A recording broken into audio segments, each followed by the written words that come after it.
Is presented by Soaring Eagle Casino. Crosby's numbers at Toledo. Opponents batting just .226 against him. He had more than a strikeout per inning pitched, and he struck out 10 in his final start in AAA. But his first start in the big leagues, Rod, his command was a problem. Well, he got through the first inning, no problem, but then bouts of wildness struck him in the second inning. He walked the bases loaded before Curtis Granderson hit a grand slam on him, and he just lasted a little over 3 innings before Jim Leland had to go get the rookie. And so hopefully some better things today for Casey Crosby, the 23-year-old. He is ready to go to work, and Shin-Soo Choo leads it off. First pitch is high, ball 1. It'll be Choo, Cabrera, Kipnis in the first inning for the Indians. Cleveland has won the first 2 games in the series, and Choo has been a big part of those victories. He looks at a ball low, and the count goes 2-0 on Choo. Don't know if Choo is swinging here or if he is trying to get a walk out of Crosby. But if he is swinging, Crosby needs to locate his fastball here where Choo can't get loose on him. Missed inside, 3 balls and no strikes. 4 walks in his major league debut.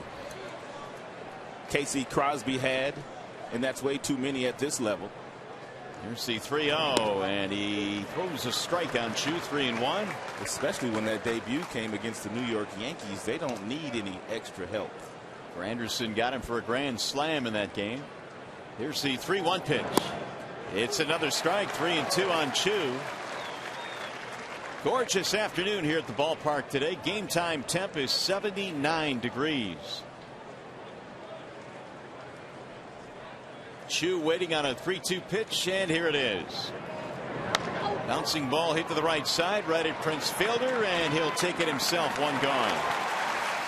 Here's the rest of the Cleveland lineup presented today by the Metro Detroit Chevy dealers. You saw Choo. He's followed by Cabrera and Kipnis. Santana, the DH today. Lopez back in there at third base. Brantley, Duncan, Kochman, and Lou Marson behind the plate today for the Cleveland Indians. It's a nice comeback there by Casey Crosby after falling behind Choo, the leadoff hitter. 3 balls, no strikes. Here is Asdrubal Cabrera batting .297, 3 for 9 in the series. He has knocked in a couple of runs and has really flashed the leather as well. Strike 1. And when he's not using the leather, he's using the bare hand. Here's the 0-1 pitch on the way. He's made a couple of plays barehanded in this series where they're do or die plays, and he's been right on the money. No doubt. Cabrera batting with 1 out. Crosby's 1-1. In there, 1-2. Cabrera is a switch hitter. He's hitting .333 from the right side. .276 as a left-handed batter, but more power when batting left-handed. 8-game hitting streak right now for Asdrubal. Checked his swing low. The one thing we've noticed about a couple of guys that have come up from Toledo, Smiley, who started the year in the rotation, and now Crosby, they like to work quickly. And he has really gone about his business very quickly here in the first inning. 2-2 on Asdrubal Cabrera. That's drilled to center field, hit well. Quentin Berry is just about in his tracks, though. 2 gone. Beaumont Health System is the sponsor of the Tigers defensive alignment this afternoon. Kelly back out left for the 2nd consecutive day. Quentin Berry's been tremendous since coming up from the minor leagues. Bosch, he's in right. Cabrera, Peralta, Worth, and Prince in the infield. And Brian Holiday made his major league debut last night, getting the day game after a night game. Here is Jason Kipnis with 2 outs. It's in there for a strike. Obviously, Crosby very familiar with Holiday and vice versa. Comes right back home with another strike, and after falling behind Choo 3-0 to start the game, he's basically thrown nothing but strikes. 0-2 on Kipnis. And he flares this one toward left field. On the move is Don Kelly. Still going back. He'll make the catch.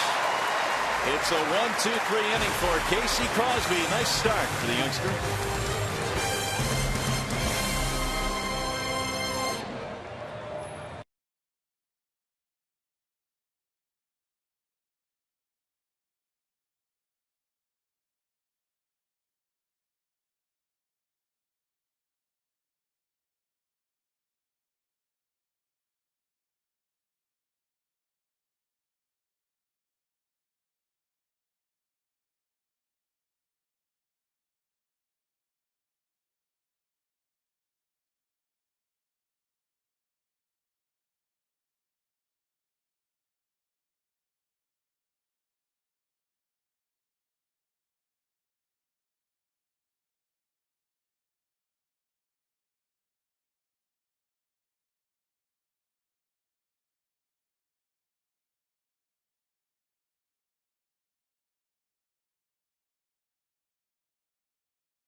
wrap up this 3-game series between the Tigers and the Indians. No scores. We go to the bottom of the first. Tigers starting lineup presented by Big Boy. Barry, Bosch, and Cabrera, your top 3.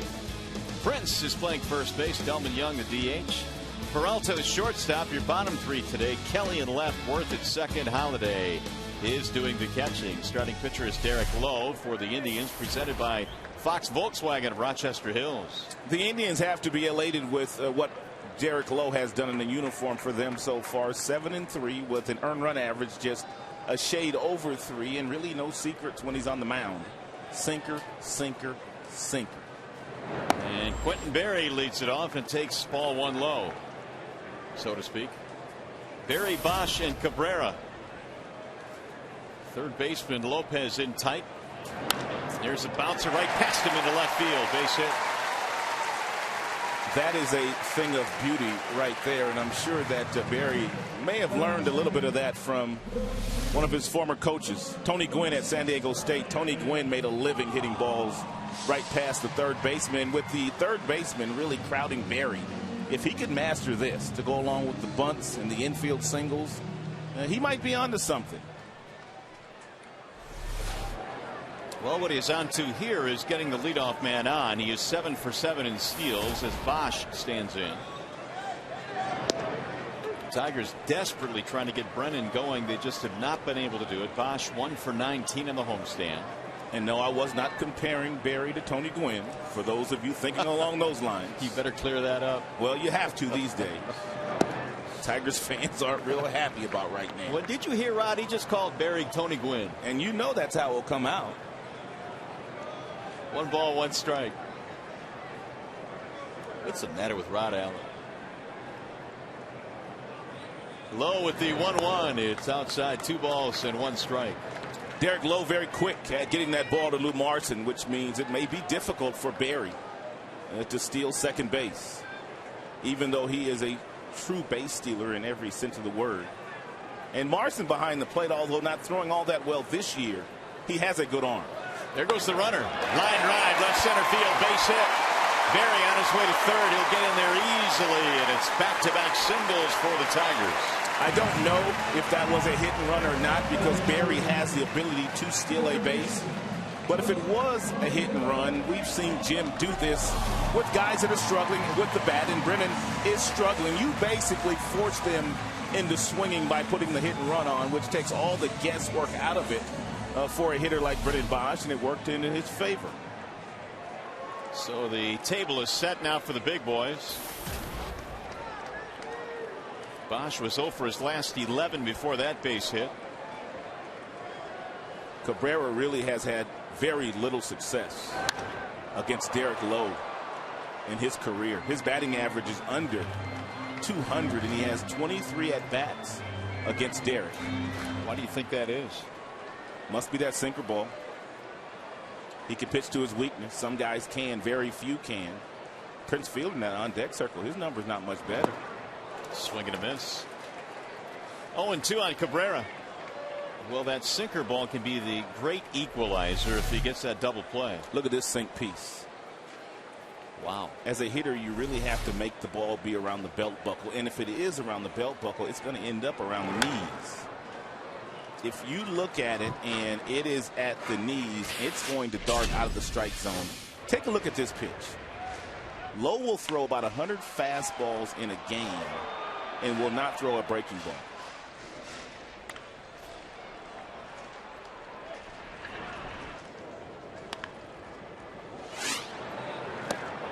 Ball inside, 1-2 on Cabrera. 4 out of 8 in the series for Miguel.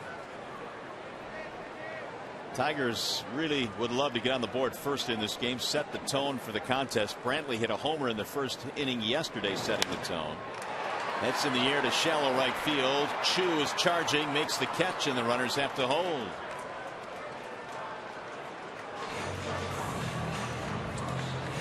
Tim Hortons is sponsoring the Cleveland Indians defensively here this afternoon. Duncan in left. Brantley is back in center. Chu in right. Kochman, Kipnis, Cabrera, Lopez in the infield, and Lou Marson putting down the signs today for the veteran Derek Lowe.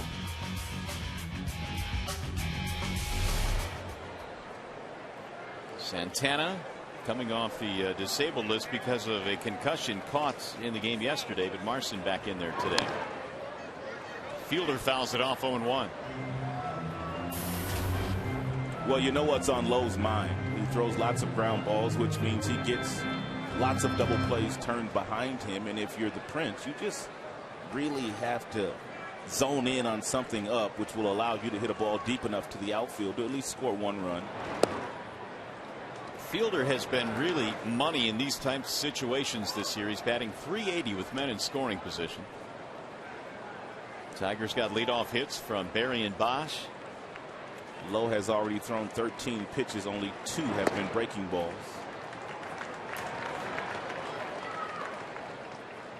Derek Lowe recently turned 39 years of age and still going strong, having a really good year for Cleveland.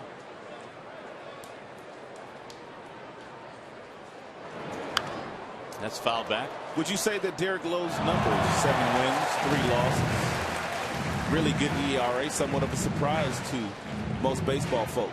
Yeah, I don't think there's any doubt. I mean, he really has had only one bad start this year when he gave up 8 runs a couple starts ago, but he is a pleasant surprise. When they acquired him in the offseason, it was really very quietly.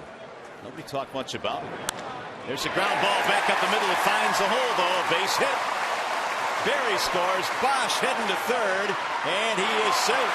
I love that aggressiveness there by Brennan Bosch going to third base, challenging the arm of Brantley in center field. Tigers need to play with this same kind of intensity and energy all afternoon long. Lowe gets the ground ball, but Prince whistles it right through the box, and Brennan, he did not hesitate. He was able to get to third, even though Brantley in center field has an adequate arm. Bosch running with a little pep in his step. Fielder again comes through with men in scoring position. 1-0 Detroit. And Delman Young stands in. Delman has had really good numbers, albeit very few at bats against Lowe. He's 3 for 5 against him with a home run. Line drive, base hit right field. He went the other way. Bosch will score, and the Tigers get another run in. 2-0. It is no doubt that when you go up against a guy like Lowe that has that power sinker, as a right-handed batter, you have to make sure, one, you get a strike, which means you have to wait a little bit longer, and that means you're going to create this angle with your bat. You're going to lead with your hands. The bat head's going to drag, and then you can drive the ball the other way. Perfectly done there by Delman. So Fielder and Young pick up Miguel Cabrera, who is unable to drive the run in. Here's a strike called on Johnny Peralta. 2 runs on 4 hits against Derek Lowe here in the first. Johnny's had a nice series, 4 for 8. And a bouncing ball left side deep in the hole. Cabrera jump stop throw. Got him at second base. Oh, was that close. And I can't wait to see the replay.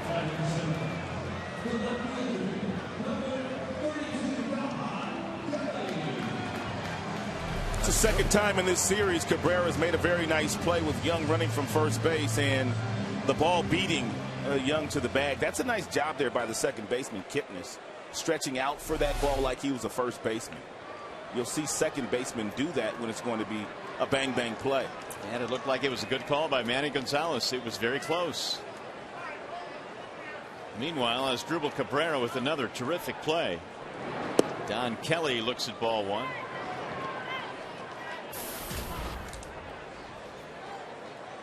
Kelly 1 out of 4 homered last night against Genmar Gomez. Swing and a miss.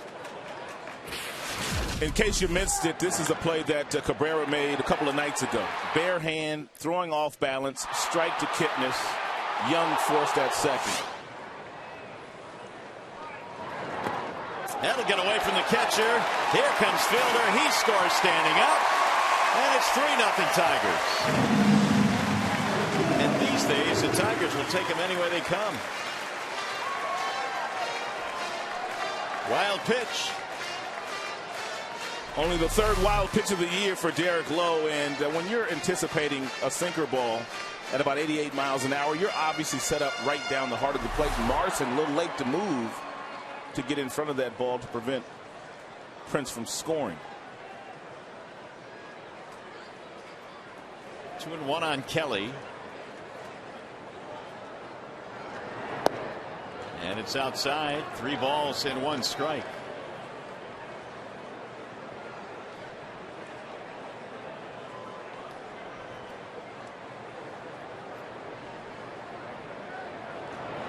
There's a ground ball right side. Base hit. Here comes Peralta. Chu is having trouble with it in right. Score another run and make it 4-0.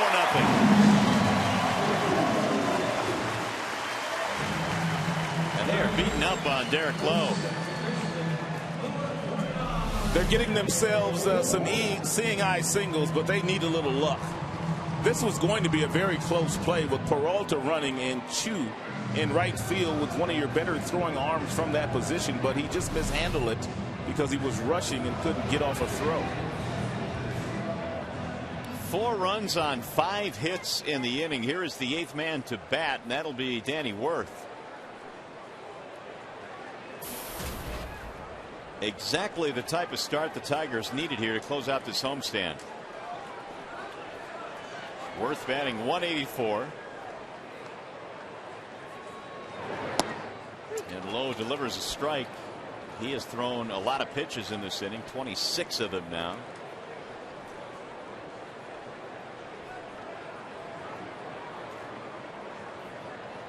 Here's the 0-1. Make it 0-2 on Danny Worth. Talking to Danny yesterday, he really appreciated the fact that he played 5 days in a row. The tail end of that road trip the Tigers just had. He also realizes if Jim's going to give him those kinds of opportunities, he's got to mix in a few more hits. But he said that was the first time where he got consistent reps like that in a big league uniform. And I guess, Rod, that's what makes that utility position so difficult. Guys like Santiago over the years have not gotten those consistent reps. No, it's difficult. It's tough to stay sharp. 0-2 on Worth. Outside, 1 ball, 2 strikes. 4-0 Tigers jump out to an early lead in this one. Jim has always loved Worth's defensive skills. Got him. Strike 3, and Worth is gone to end the inning. But a lot of energy and a lot of runs. 4 runs in the inning for Detroit.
Baseball on Fox Sports Detroit is brought to you by Comerica Bank. Strength and stability since 1849. Dodge. Visit Dodge.com or your local dealer today. And by Pepperoni. Dogs just know.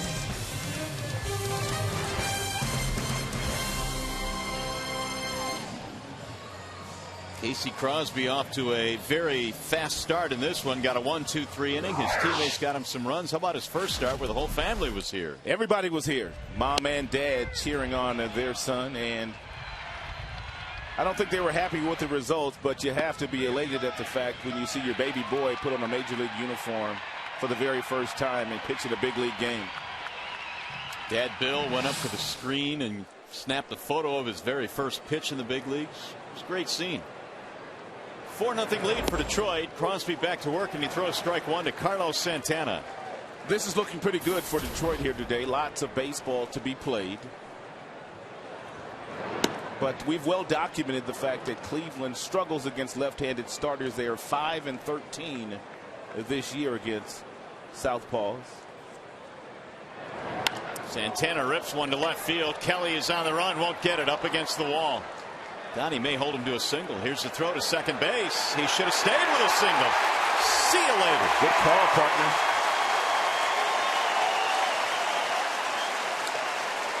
Kelly got to it quickly. That is a mistake by Santana, but Cleveland has been playing aggressive all year long. When you hit a ball this hard and it's played this well off the gate by the left fielder, you are taking a huge risk by trying to stretch that single into a double and a one-hop throw to Danny Worth, and the tag applied to Santana. So the first hit of the game for the Indians results in an out at second base. Nice firm throw by DK.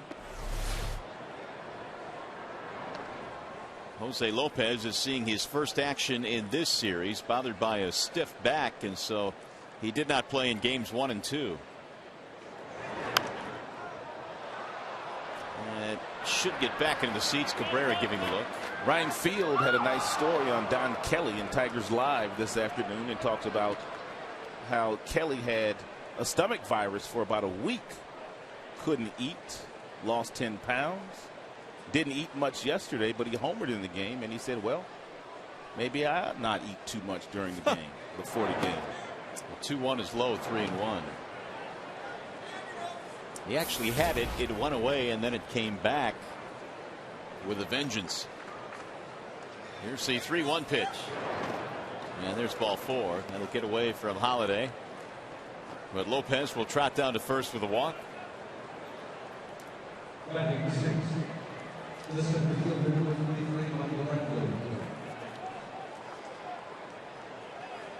It's kind of what you were talking about here. Against lefties, the Indians batting only .212. They scuffle against them. Well, they have a left-handed dominant lineup. On any given night against a right-handed pitcher, Manny Acta has 8 guys in his lineup to swing the bat left-handed. Here's one of them, Michael Brantley. That bends in for a strike 0-1.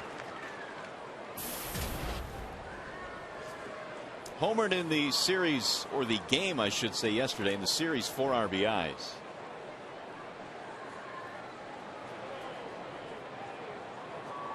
Now the 0-1. Instead he'll go back.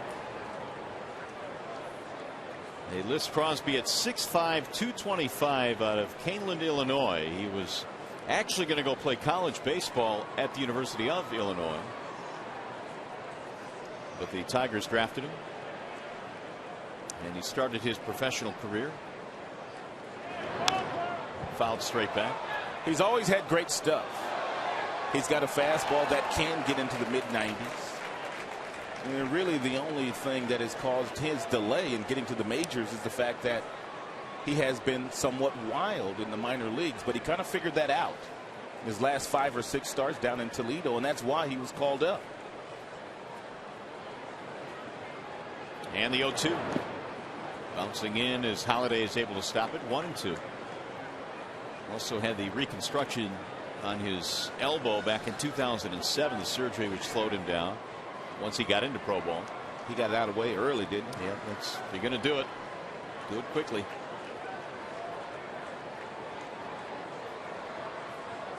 Now the 1-2.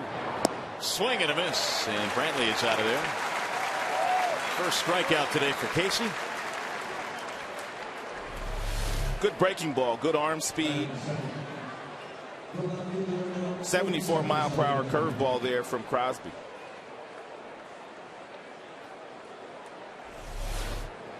Two down in the second. That'll bring up Shelley Duncan. Tigers ambushed Derek Lowe for 4 runs on 5 hits in the first inning. Duncan looks at one right at the knees, strike one. Shelley does not have a hit in the series. He has a walk and has scored a run.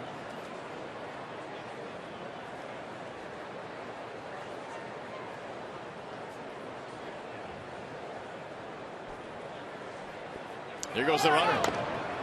Little chopper off the end of the bat. Going to roll foul.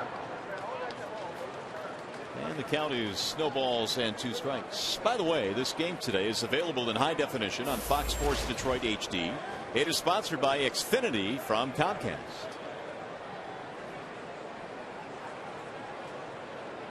And what a day it is. A few clouds in the area, but still plenty of sunshine today. 79 our temperature right now here at Comerica. Supposed to heat up a little bit this weekend, I've heard. That's what I hear. It'll be nice. What a crowd. What a crowd. Thursday afternoon matinee. And the 0-2. Checked it. They want the appeal. He did not go, says Phil Cuzzy.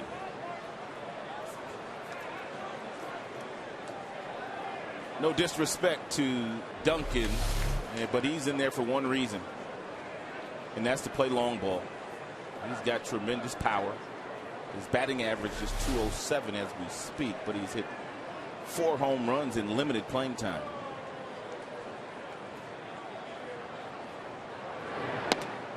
Just off the plate. 2-2 on Duncan.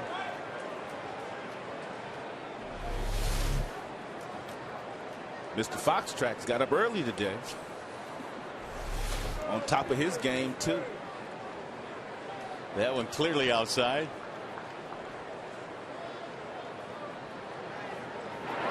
Technically, I don't think he got up. He had to reboot this morning. Just had to turn him on. That's all you got to do.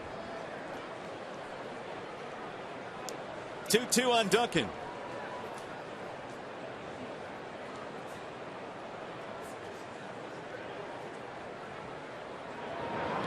And that'll get away from Holiday, and it's going to skip all the way to the backstop, advance the runner. Lopez moves up.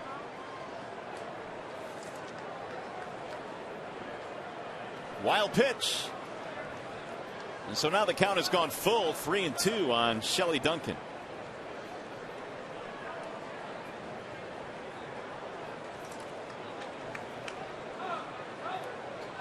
Casey back in 2007 was a 5th round pick of the Tigers.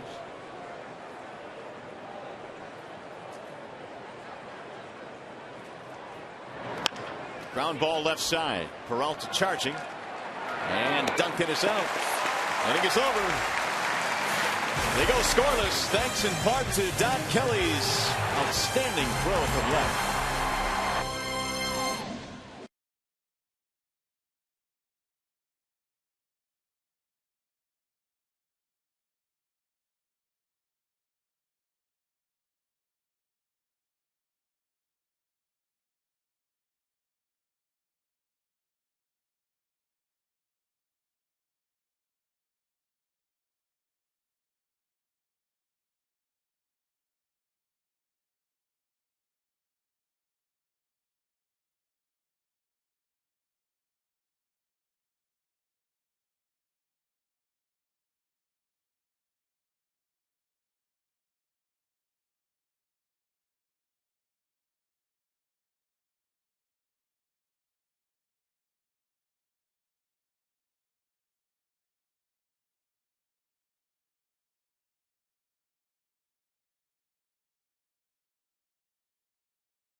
Ryan Holiday leads it off to the bottom of the second. Last night he recorded his first major league hit.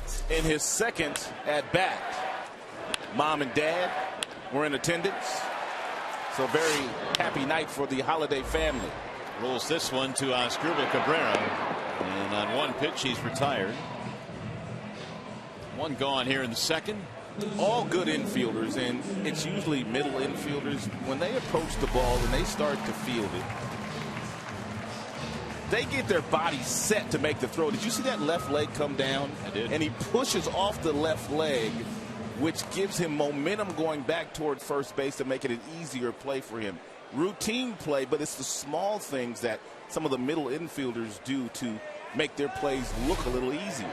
Berry showing bunt. Ball one on Quentin, who got it started with a base hit the other way in the first inning.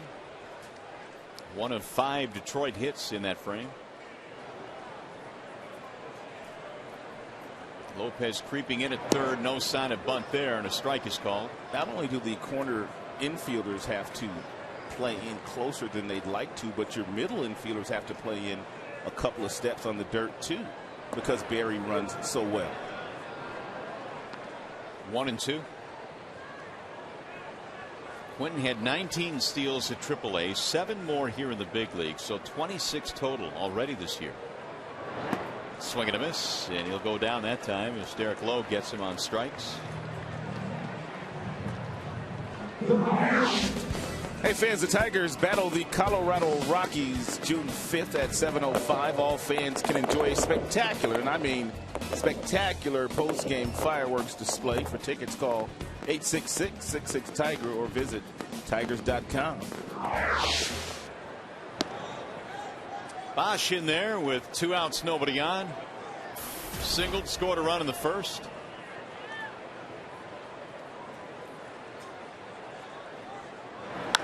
And a bouncing ball to second. Straight at Kipnis, and that's going to be an easy inning for Derek Lowe. They go in order. You're watching Tigers baseball here today, presented by Bell Tire.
Tigers on top 4-0 as we go to the top of the third on a spectacular day here in downtown Detroit. Plenty of sunshine and warm weather, and plenty of kids as well. Wearing the giveaway today, the Paws mask. And they are enjoying the score as well. 4-0 Detroit. They are having a blast. Casey Kochman will lead it off. It'll be Kochman, Marson, and Chu. Tigers 4 runs, 5 hits. Indians no runs, 1 hit. Casey Crosby goes back to work, and a shattered bat ground ball to second. Worth gobbles it up, and on one pitch Kochman is retired. barrel of the bat went all the way down to first base.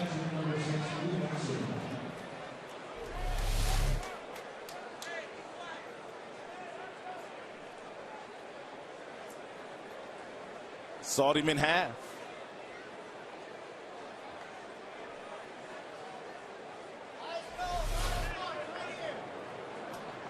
Here's Lou Marson. Marson in the opener had a couple of hits, including an RBI triple. He had a good day.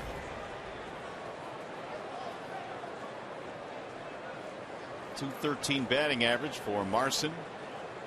Here's the 0-1.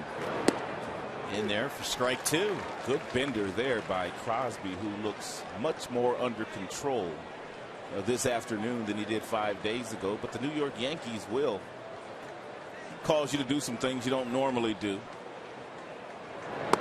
And the nerves of your first major league start had to be compounded by the fact that he was facing names like Jeter and Granderson and A-Rod and Teixeira. No doubt. Cano.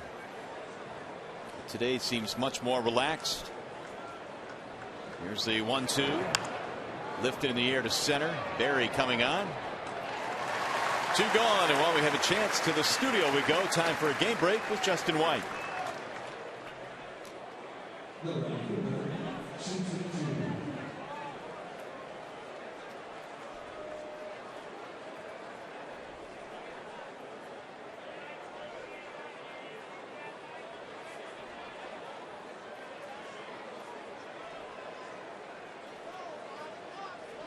All right, Justin, thank you. The memories. Hopefully the winnings sometime soon. We'll get back to that. That is just over the glove of Peralta. And Chu has a 2-out single.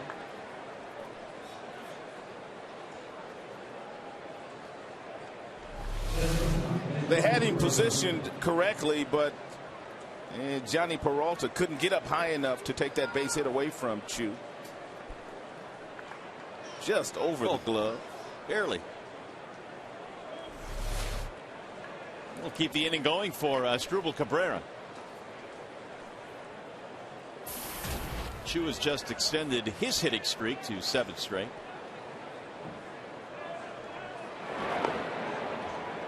I like the fact that Crosby not forgetting about these base runners. Cleveland comes in having stolen quite a few bases this year already. They are a running team. And there was a day when Chu was a 20-20 guy. In fact, back-to-back seasons of 20 homers, 20 steals. And he was hitting 300 too.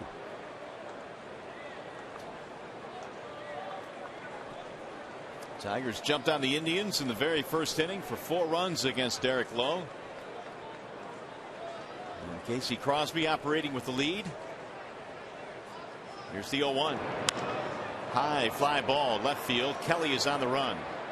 He'll get there to end the inning. No runs, 1 hit, 1 left. Here comes the bottom of the third.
first time that I've ever been with a team within our own division of Detroit. I'm still trying to work with a lot of them to convince them to be Indians fans. I've got them to where they'll cheer us for us 16 times, but it's always great. I haven't been back in, I think, 4 years to kind of go back to my high school today, see some old teachers and friends. It's always fun. Derek Lowe, of course, went to high school at Dearborn Edsel Ford. And on the mound here against the team I'm sure he grew up rooting for, the Detroit Tigers. Miguel Cabrera is leading it off, then Prince Fielder and Delman Young. You ever go back and visit your old high school for anything? Yeah, I have. A couple of times. Polish your statue? They do have one, though, of you, don't they? No, there's no statue that exists. Not at all. Not even remotely close. 3-0 on Miguel Cabrera. That's in there for a strike. 3-1. 4 runs, 5 hits. Detroit Indians, no runs on 2 hits. Lowe working quickly, and it's grounded toward third. Fair ball. And Cabrera's out.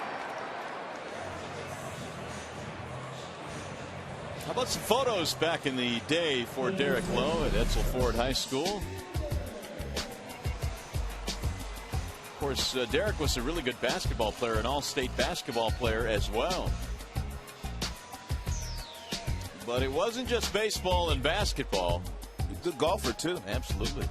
As we speak, a really good golfer. Natalie dressed. His jersey is retired there. Trip down memory lane for Derek Lowe, returning to the Motor City. 1 ball, no strikes on Prince Fielder. Make it 2-0. Fielder had an RBI single, stretching his hitting streak to 14 straight. He was going to go play at Eastern, and then Seattle drafted him. Mariners drafted him in the 8th round back in 1991. It's funny because Lowe said, you know, when I was in high school, I was about 6'5", 6'6", 175 pounds. He said I looked like Kent Tekulve. Remember him with the Pirates? I do. Pirates were one of my favorite teams growing up.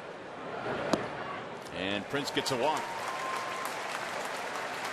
Really enjoyed going to Dodger Stadium to watch the Pittsburgh Pirates roll into town. They had some good players and some good teams. They had a lot of swagger, too. That's why you like them, right? That was before swagger was even being used. They were downright cocky. Here's Delman Young.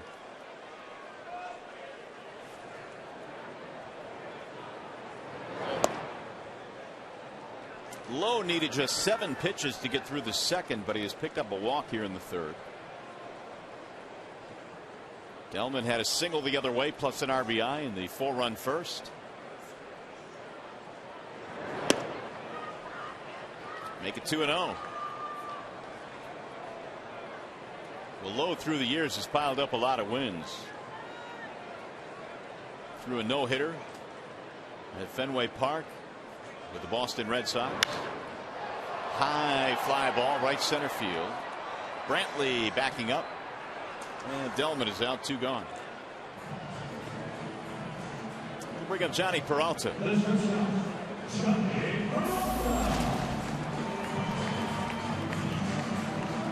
Johnny reaching on a fielder's choice and scoring a run.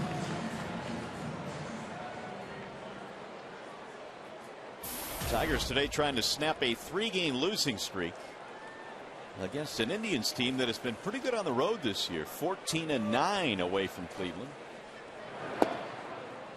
And Detroit really needs to figure out a way to play much better baseball here at home, where the last few years they've been very good but struggling here at Comerica Park this season. Roll to third, fair ball. Great play there by Lopez. Comes up throwing, and he is safe. It gets by Kochman. Prince on his way to third. They're going to stop him there.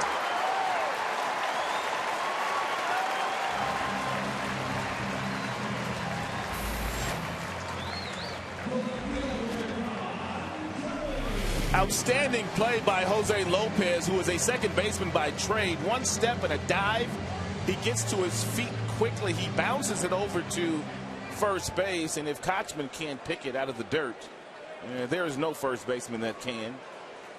He literally is one of the best glove men at that position in the game. Base hit, E5. And the Tigers have a chance to score a couple more here.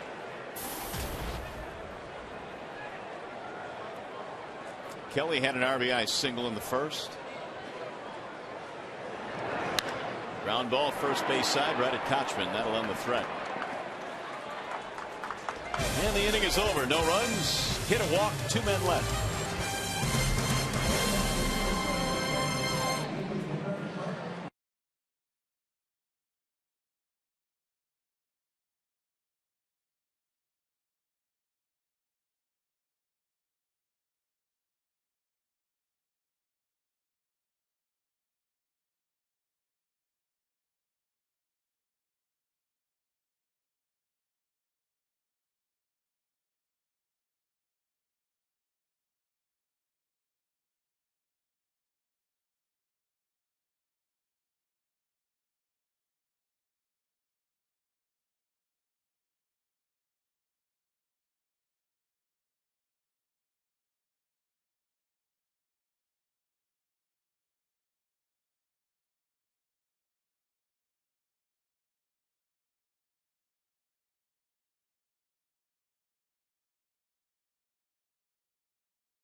The Tigers as we go to the top of the fourth, and a lot of kids at the ballpark today. Why? Because they handed out the masks of paws, and even our crew in the truck getting into the spirit. Crew's all in.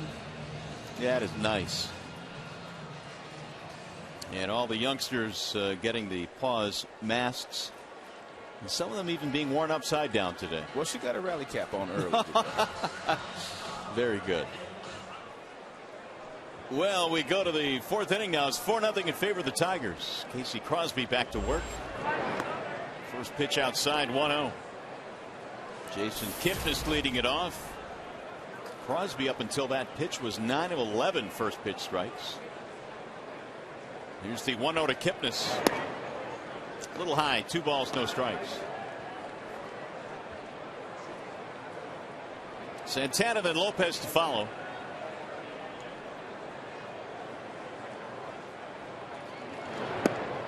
Low, 3-0. The Indians have been very good this year at drawing base on balls. In fact, they lead the majors with 215 walks. And there's another one.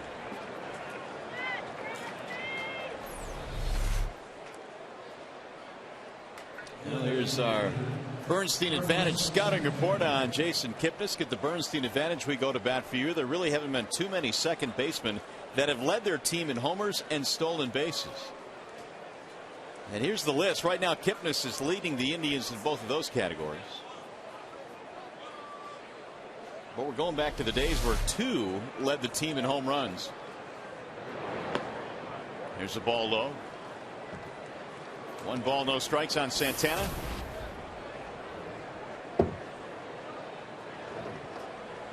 Singled and was thrown out trying to stretch it to a double.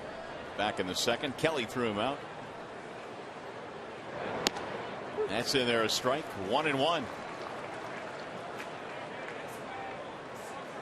By the way, that single by Santana back in the second snapped an 0 for 19.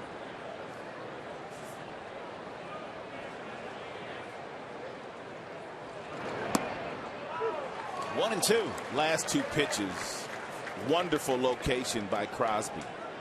And you can tell that Santana looking for something on the inner third of the plate. Slightly wide open stance. And he has located a couple of balls away from him low that have been tremendous.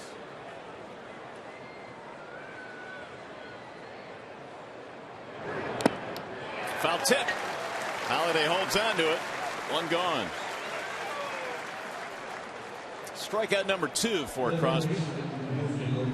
See a lot of guys with a slightly open stance, and then when they pick that foot up and bring it down, they kind of square up.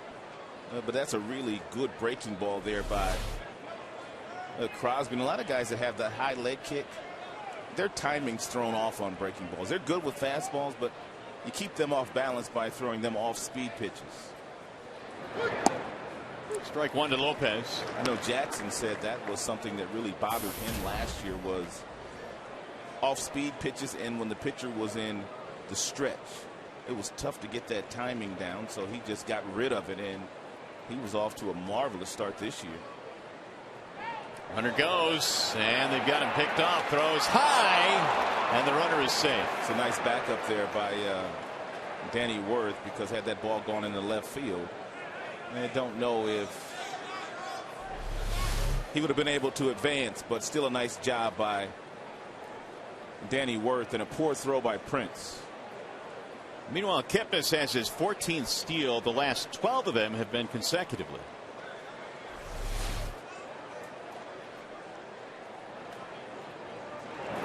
Lopez takes high. 1 ball, 1 strike. So the Indians trying to chip away here. Tigers on top 4-0. They have a man at second.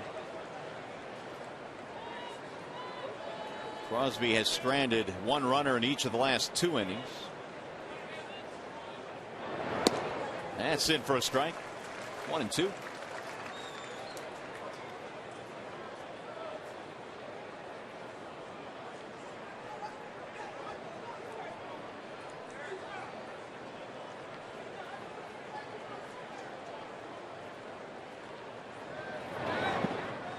Good block by Holiday.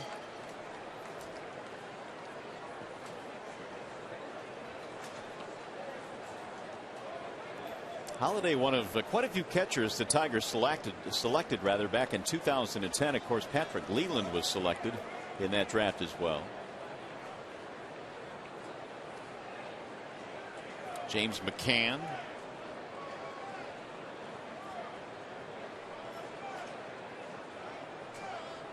Well, McCann was selected the following year in 2011. Tigers trying to beef up their catching. This is really kind of before they knew that Alex Avila was going to turn into the player that he has turned into. And you really can't have enough catching in your system. That's right. Avila turning into an all-star last year.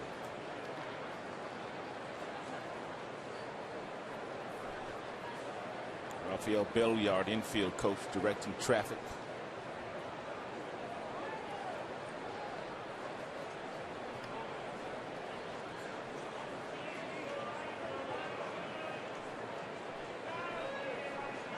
Two and two on Jose Lopez. Grounded foul. Lopez, former Seattle Mariner, had some big years there. He made an all-star team there.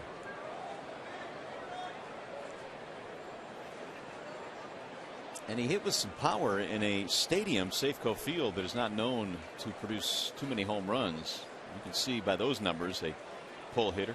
That's why Prince is playing so far off that line at first base.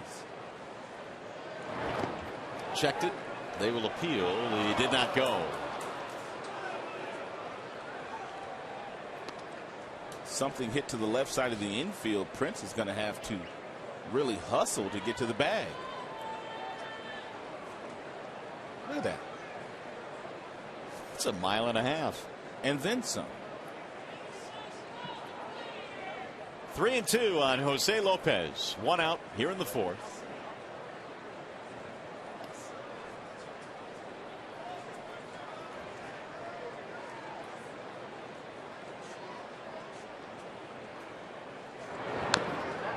And he fouled it off. Casey Crosby was the Tigers minor league pitcher of the year in 2009. Won 10 games playing for West Michigan in the Midwest League. That was just 2 years after he was drafted. That's right. And he is, had it not been for the surgery early, would have been even on a much quicker track. Here's the 3-2 again. And that's going to be a fair ball down the right field line. He'll get a run in. How about that? Lopez on his way to second. They had him played to pull, and he says, take that. Hit him where they ain't.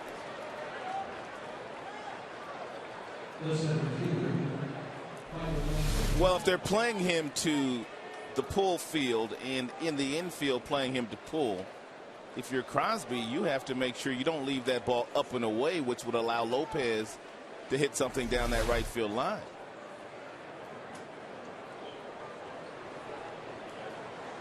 That scored Kipnis easily, and Cleveland is on the board now. It's 4-1. Still only one out. Here's Michael Brantley, who struck out on a breaking ball back in the third. Holiday blocks another. He's been busy behind the plate, blocking those breaking balls in the dirt from Crosby. Now Jeff Jones says hold everything, and the Tiger pitching coach will head out to the mound.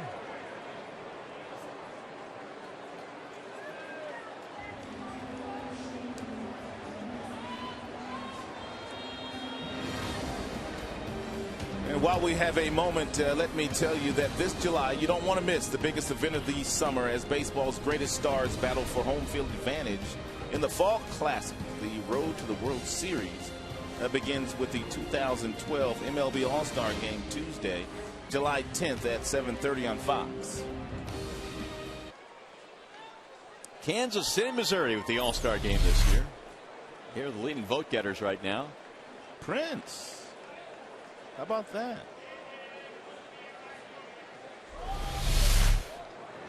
The 1-0 pitch is hammered down the right field line. Foul. 1 ball, 1 strike.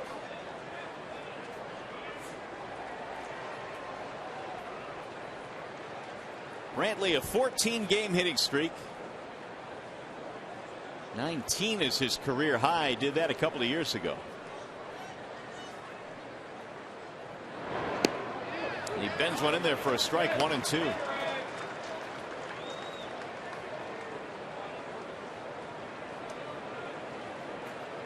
And that deal for CC Sabathia was made a couple of years ago. But Brantley was involved in that deal. He was the player to be named later. And the 1-2. Bouncing ball right side. Prince on the backhand. Going to be a tough play. Bobbles and has no play. He was going to have to hit Crosby on the run, and he couldn't handle it.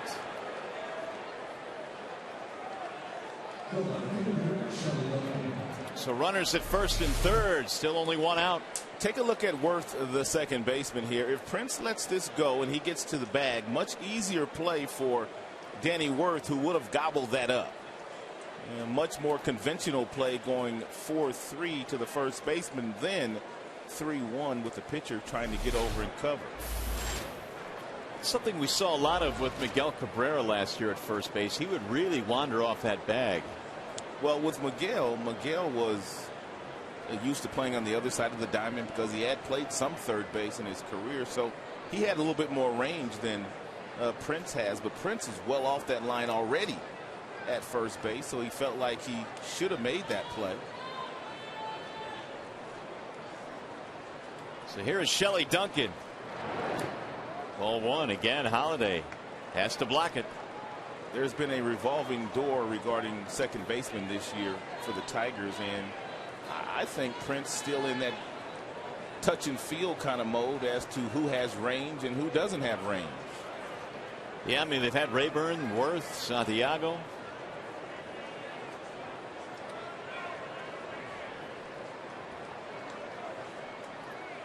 One and 0 on Duncan. Ball high to Shelley. 2 balls, no strikes. They've had somebody else too at second base. Worth, Santiago, Rayburn. We missing someone? I thought it was 4 different second basemen we've had at that position this year. Inge. Well, Inge, of course, yeah. I knew it was 4. Meanwhile, it's 3-0 on Duncan. Duncan might just be swinging, so be careful here for Crosby.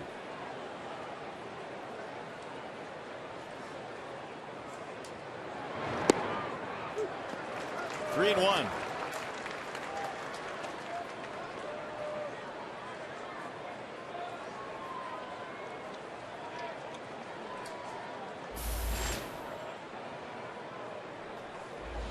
Kochman waiting his turn on deck.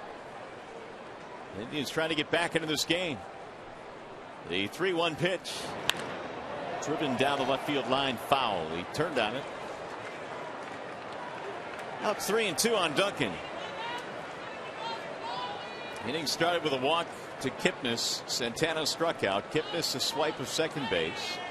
Lopez doubled in a run. Duncan also a dead pull hitter, just like Jose Lopez, who we showed you his spray chart earlier in this inning.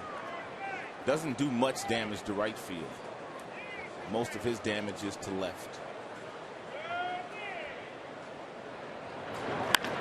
That's a foul ball. Look out down at third base. Lopez goes tumbling down there. Check your britches. That was awfully close. It hit awfully hard.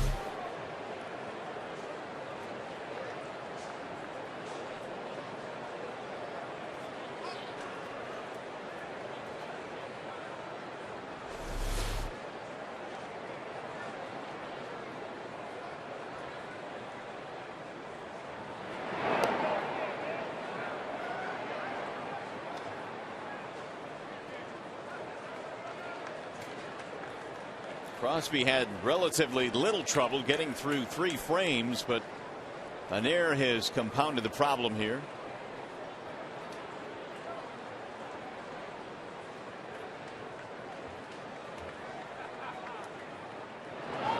Bouncing ball toward the shortstop. Peralta flips to second one. Relay, double play.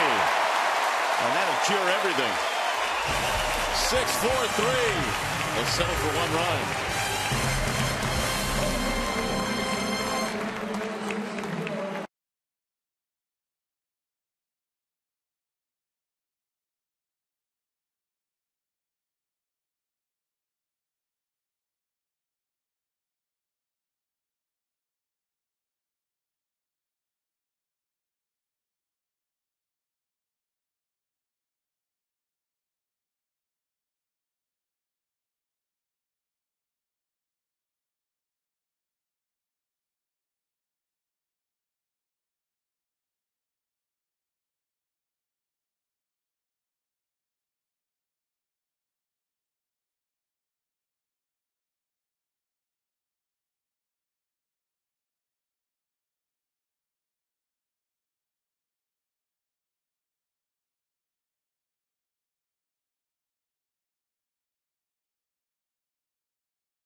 Arby's. RBQ lovers rejoice. The RBQ sandwich is back at Arby's. Get yours today.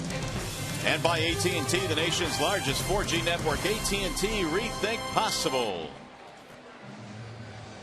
Tigers on top here this afternoon. They lead by a score of 4-1. Danny Worth was also talking about the fact that he hasn't bunted much this year, and he was going to start doing a little bit more of that. Let's see if that's the case here. Rolls one to left field. Even better. First pitch, leadoff single. When I was talking to Danny yesterday about the bunt, he said, surprisingly, every third baseman plays him in at the cut of the grass, and that's one of the reasons why he hasn't bunted all that much. You see where Lopez is, and Danny taking advantage of that, ripping it right past him. He's going to bring up Holiday, the number 9 hitter.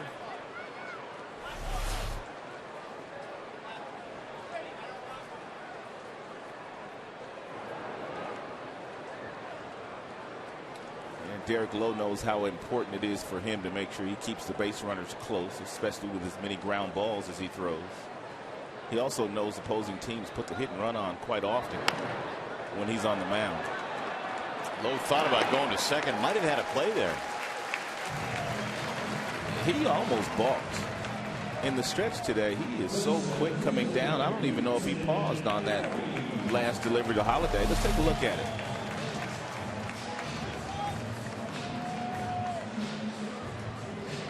Boy, that's a generous stop, I guess. Generous call, I guess I should say. Barely stopped. Yeah, he did. I mean, it wasn't a long, drawn-out pause, but barely indeed. Now we'll see if the Tigers can get this run in. That's fouled back out of play by Quentin Berry.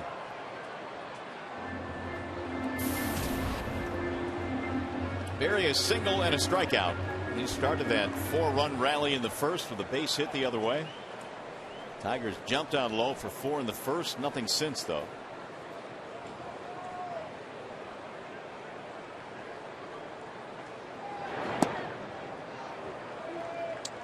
I remember having a conversation with Al Avila in spring training regarding Berry and did he have a chance of making the Tigers roster out of spring, and Al at that time said no, he didn't think so. They wanted Berry to go down to AAA. They wanted to make sure that he played every single day down in Toledo in case there was an injury. When they did bring him up, he'd be hot. He had been swinging the bat, and he can contribute more versus sitting on the bench here in the big leagues. Somebody get hurt, and then you kind of like to have to go through spring training all over again. Well, I guess it underscores the importance of filling out your entire organization, even at the minor league level. And some of these moves that these teams make in the offseason, you might see them in the transaction box in the paper, and you might think, not a big deal. But it turns out to be a big deal. And it turned out to be a valuable move for them by having Berry down in Toledo when Jackson went down with his injury. Tigers have had to dip into the minor leagues this year. Of course, Holiday coming up to help in the catching role. Gerald Laird, in an emergency, could play today. Leland certainly wants to stay away from it. Avila is on the DL. Santos has been designated for assignment.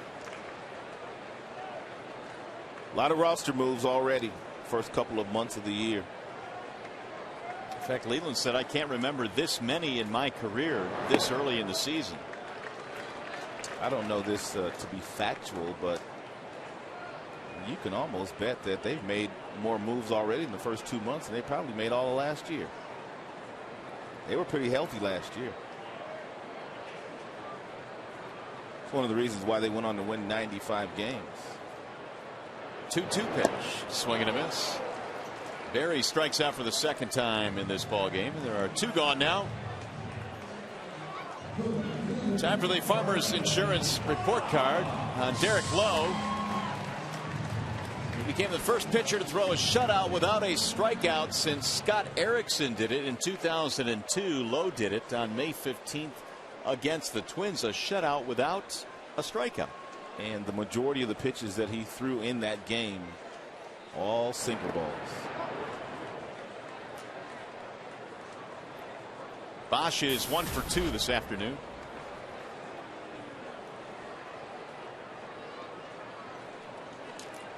Single and a ground out.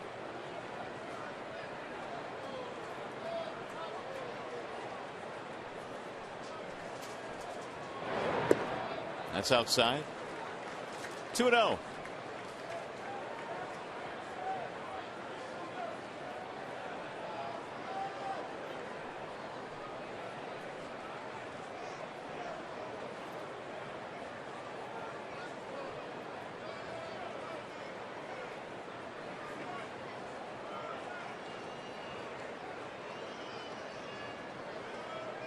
Tigers have 4 runs, 7 hits today. The Indians have a run on 3 hits. Both teams with an error.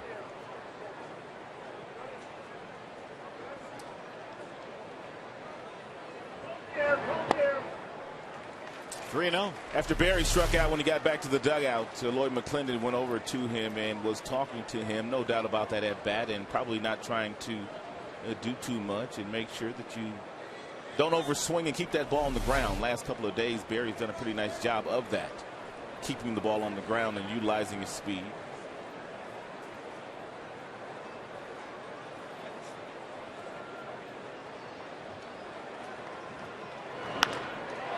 In the air, center field, and hit well.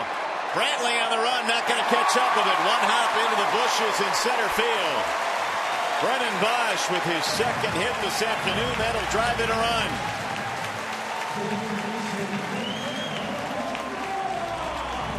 When Brennan Bosch stays behind the baseball and he's strong from the waist down, he can get this kind of backspin.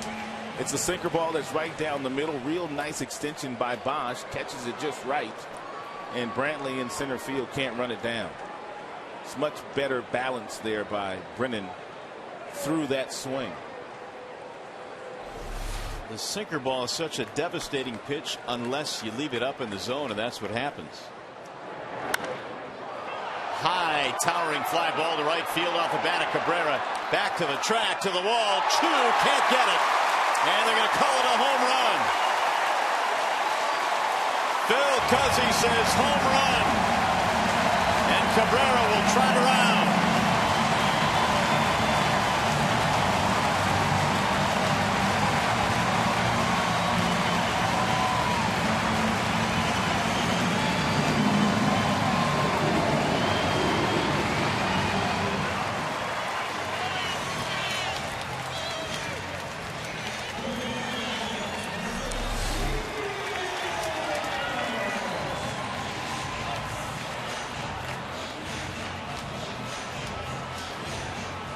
Like it did bounce off that gate. Phil Cuzzy ran out there and signaled home run as soon as he saw the ball bounce back off that gate into play. And so in opposite field, 2-run shot for Miguel Cabrera. It's a 3-run inning. Miguel Cabrera also hit a home run yesterday to right field.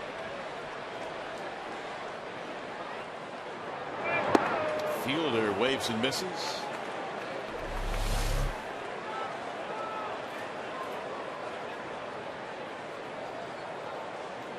Cabby went down and got his sinker. Bosch had one up that he whistled over the head of Brantley in center field.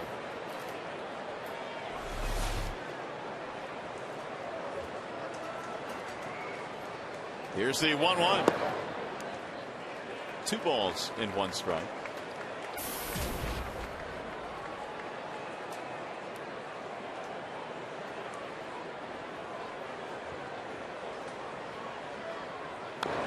Fouled off. 2-2 the count. You surprised Manny Acta didn't at least go out, Stunned, to and be honest. ask the umpires, were they sure that was a 2-run homer by Miguel? Because usually if you do that, the umpires will give you the benefit of the doubt and they will convene, and then more times than not they go in and look at it, don't they? You can't ask for a replay, but if you go out on a questionable play, they will go look at it.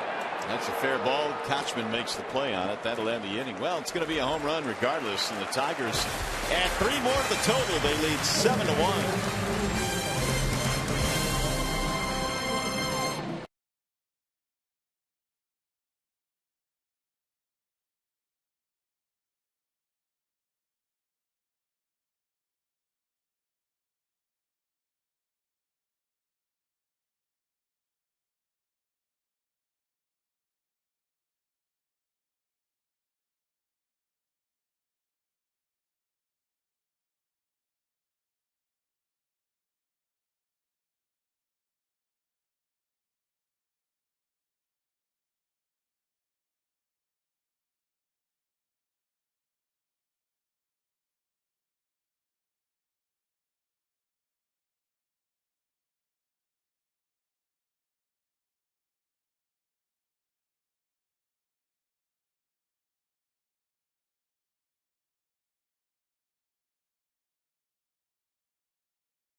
They've out hit the Indians 9-3, and on a sunny, gorgeous afternoon here at the ballpark today, Rod, we saw Derek Lowe facing Casey Crosby, veteran against the rookie, but so far the rookie has gotten the better of the veteran. The Tigers offense coming alive. Well, it looks like Crosby's been able to channel his nerves a little bit better second time around, and the Tigers have had a great approach today against Derek Lowe. A lot of those sinkers that are down, they're hitting the ball the opposite way, which is what you're supposed to do. Gabby, a big 2-run homer. The Tigers pounding out all these hits early. It's great to see the offense come around. Now Crosby, the youngster, has to keep it going. This has been a good start for him. You know, one of the things that's tough to do for a very young pitcher in the major leagues is pitch with a lead. He'll need to continue to use all of his pitches. Holiday will need to continue to lead him in making sure that he uses the curveball and the slider and the changeup and spotting his fastball in an area where Cleveland can't get back into this game. Casey Kochman is leading it off for the Indians. 7 runs, 9 hits. Detroit, 1 run, 3 hits for the Indians. Kochman, Marson, and Chu. Check swing. Yes, he went around, says Greg Gibson.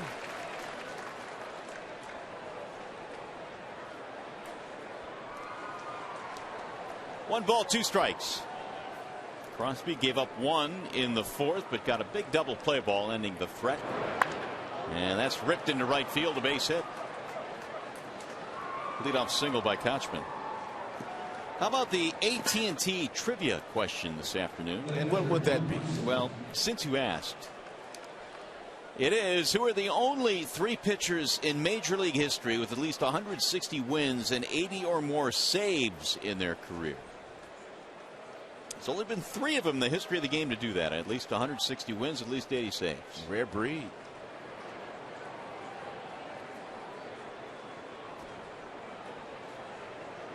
Lou Marson, the batter, and he looks at a ball down low. I'm told that Ryan Field actually gave away the answer in Tigers Live pregame.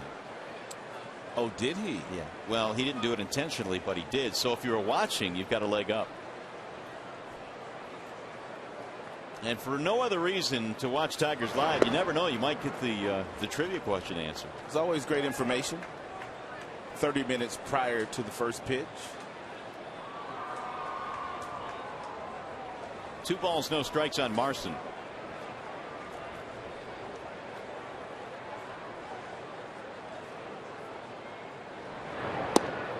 That's in there, a strike, 2-1.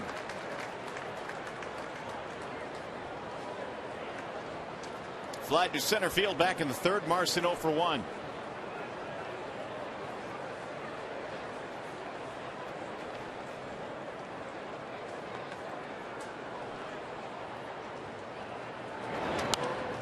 That'll get back out of play. 2 balls, 2 strikes. Interleague play returns tomorrow. The Tigers will be in Cincinnati, then it's on to Wrigley Field. Indians going to St. Louis and then Cincinnati. They'll flip-flop with the Tigers in Cincy.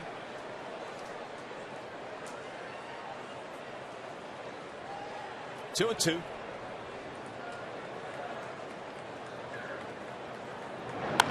Ground ball, second base, should be 2. Worth, Peralta, and a double play. Second consecutive inning, the Tigers turn 2.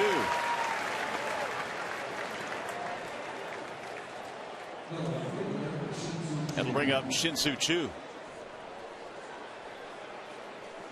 1 for 2 for Choo, and he has now hit safely in 7 consecutive games.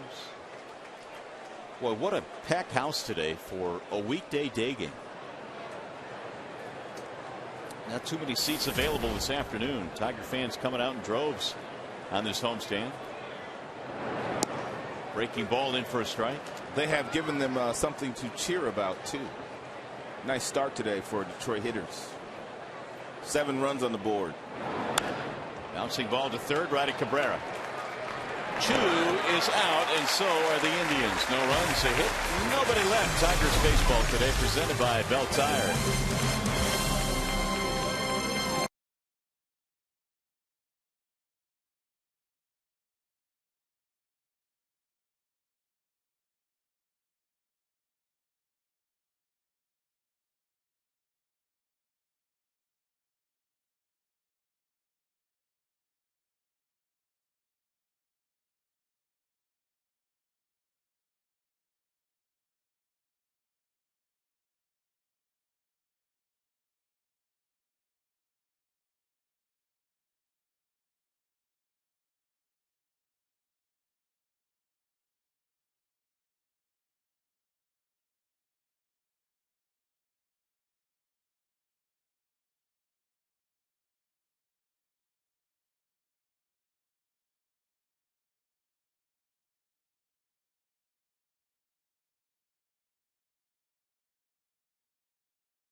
Afternoon 7-1 as we go to the bottom of the fifth inning. It is time now for today's Ace Hardware Scott's fan poll question of the day. Here it is. Of the four major sports, which has your favorite all-star game? Is it A, the NHL All-Star Game, B, the Pro Bowl for the NFL, C, the NBA All-Star Game, or D, the Major League Baseball All-Star Game? You can enter your vote by texting ACE followed by a space and the letter answer to 37338. Meanwhile, the Tigers batting here in the bottom of the fifth inning against Derek Lowe. Strike called on Delman Young. Tigers lead by 6. Delman part of the scoring today. Singled in a run in the first.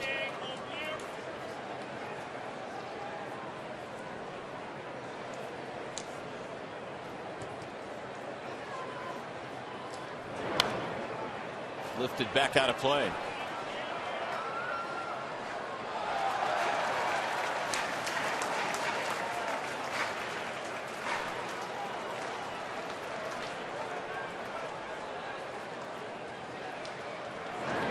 Swing and a miss.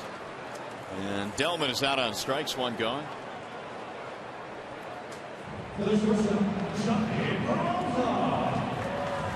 Hey fans, spent Father's Day at Comerica Park. The Tigers play the Colorado Rockies June 17th at 1:05. All kids 14 and under may receive a powder blue wristband. For tickets, call 866-66-TIGER or visit Tigers.com. You've been handing the family out any hints on to what you would like for Father's Day? No, they've been asking too. Have they? I don't know what to tell them. Start with the Lamborghini and then negotiate down from there.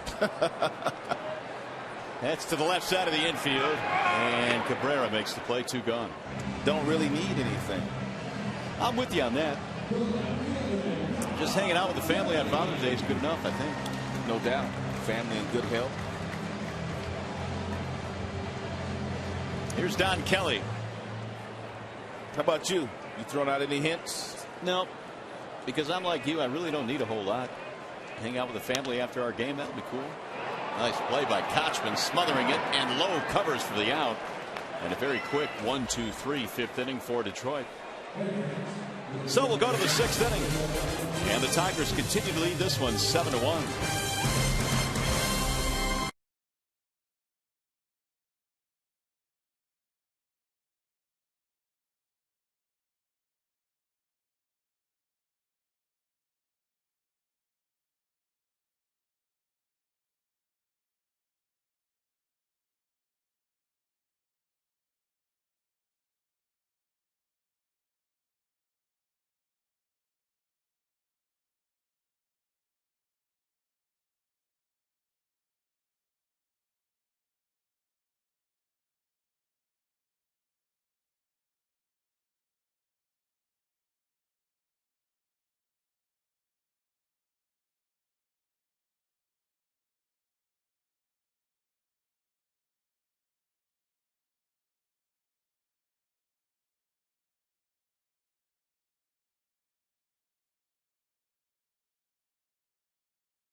The Tigers ambushed the starter Derek Lowe in the very first inning. They scored 4 runs on 5 hits. Fielder and Young knocking in runs. Later in the inning, Don Kelly would single, driving in another run after a wild pitch. He scored 1. The Tigers had a 4-0 lead. And it's good to see the Tigers continue to tack on runs. They scored 3 more runs in the 4th inning. Brennan Bosch doubled to center field to drive in 1, and Miggy hit another home run the opposite way. The second consecutive day Miguel has played long ball to right field. Meanwhile, Crosby has been the beneficiary of the 7 runs on 9 hits. 5 innings worth today for Crosby. 1 run Couple of walks, couple of strikeouts. And Casey looking for his first major league win in just his second big league start. He goes back to work here in the 6th. 2, 3, and 4 in the lineup for Cleveland. It is Cabrera leading it off.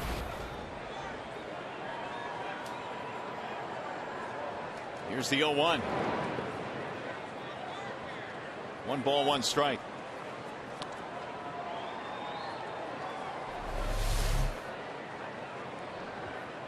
Derek Lowe apparently between innings letting out his frustrations. And that was after a 1-2-3 inning.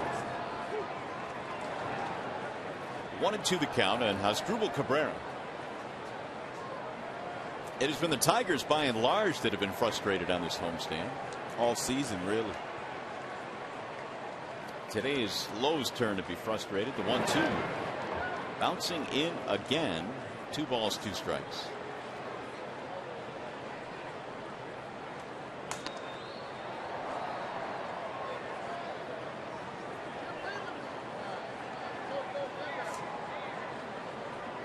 Cabrera today with a couple of balls hit to the outfield, 1 to center, 1 to left.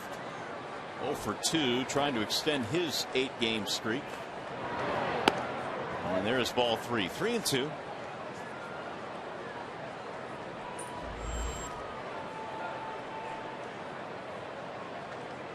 '94 has been the top fastball today by Crosby. 73 with a breaking ball. There's a walk.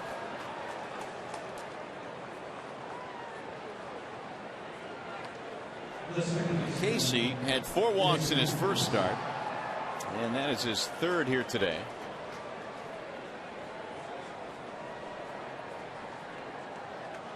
There is some activity in the Detroit bullpen. Brian Villarreal, the right-hander, heating up.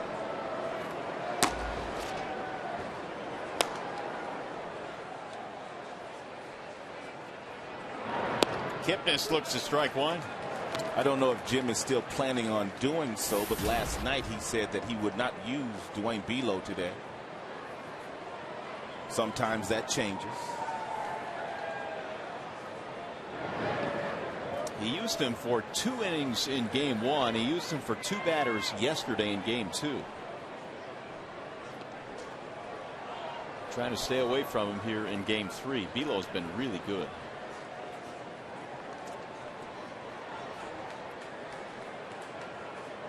Managing the bullpen, that's one thing that managers will always tell you is one of the most difficult parts of running a team. That's hit to right center field, down a base hit. Cabrera's on his way to 3rd. Kipnis trying for 2, and he dives in with a double. Jim is going to entertain the thought of going to get Crosby at some point in time if this inning starts to get away from him. He wants to make sure that Crosby has a really nice taste in his mouth when he leaves this ball game today, because he's gotten off to such a terrific start.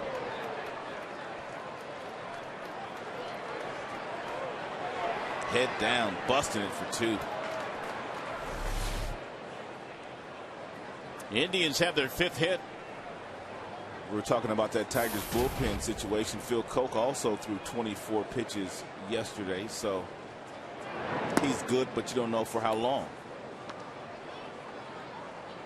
Ball 1 to Santana. And I only say that because if you've been listening to the broadcast the last 3 days, we've well documented the fact that left-handers give Cleveland problems. 2-0 the count. Tigers got 4 in the first, 3 more in the 4th inning. They lead 7-1, but the Indians are at least threatening here in the 6th.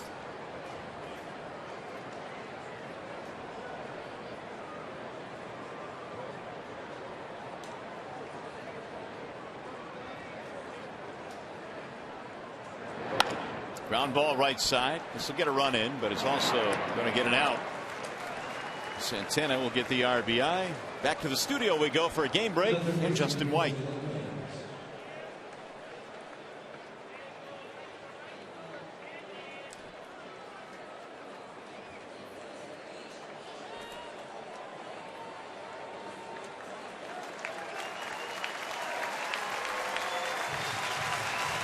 All right, Justin, thank you. Here, Casey Crosby is done for the afternoon. It's a Wallside Windows pitching change. Villarreal coming in. We'll be back.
Tigers man at third for the Indians. They have a run in here in the 6th inning.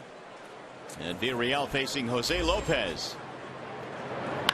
And he sends the first pitch on a line to right field, right at Bosch. Runner tagging up. Here comes the throw from Brennan to the plate on one hop, a little bit late. The run scores. Kipnis comes in, and Lopez gets an RBI. So that run will be charged to Crosby. His book is complete.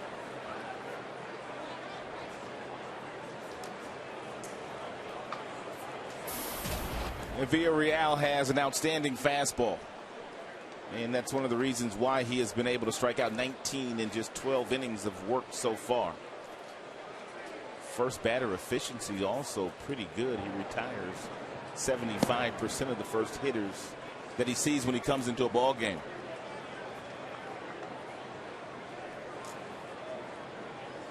Michael Brantley is batting with the bases empty. 7-3 Detroit. We're in the 6th.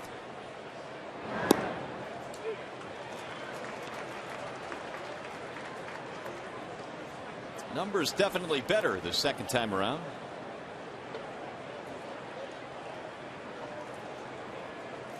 For Casey Crosby, 3 earned runs in this one, and 5 1/3.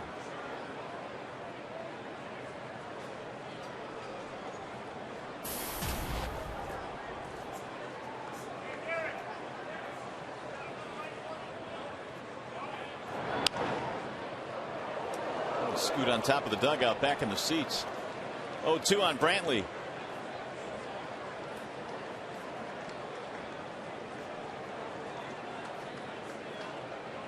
Reaching on an error and striking out today. Brantley is 0 for 2.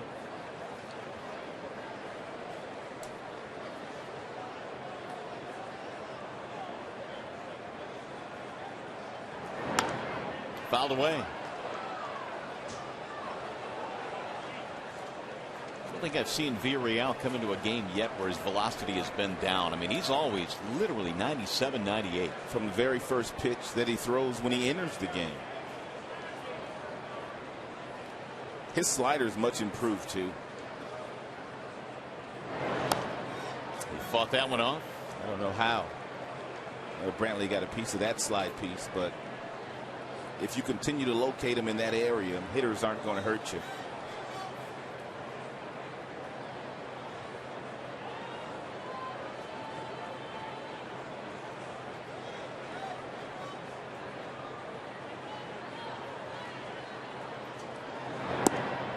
Got him, strike 3. On the outside corner, Brantley caught looking, inning over. However, they get 2. The Indians now make it a 7-3 ball game.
A reminder as you enjoy a cold one to look forward to Miller time later in today's game. It is brought to you by Miller Lite.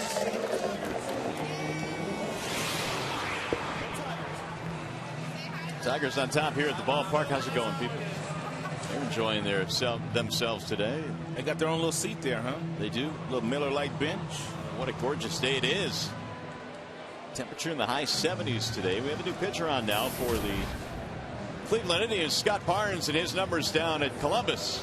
He had 3 starts in Columbus, total of 11 games down there, 30 strikeouts in 26 1/3 innings. And the league was hitting only 175 against Barnes. Out of Springfield, Massachusetts. And he will face Danny Worth.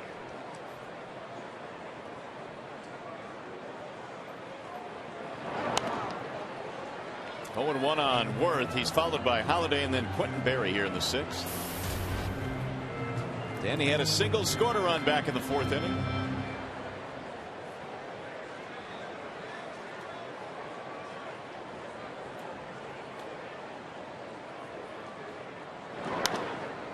Fly ball right field. Chu coming toward the line. Has room. And he got that one in foul ground, 1 away. Then bring up Holiday.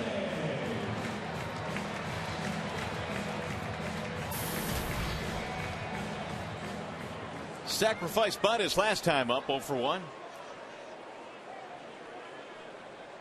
Tigers doing all of their scoring in 2 innings, a 4-run first, a 3-run fourth.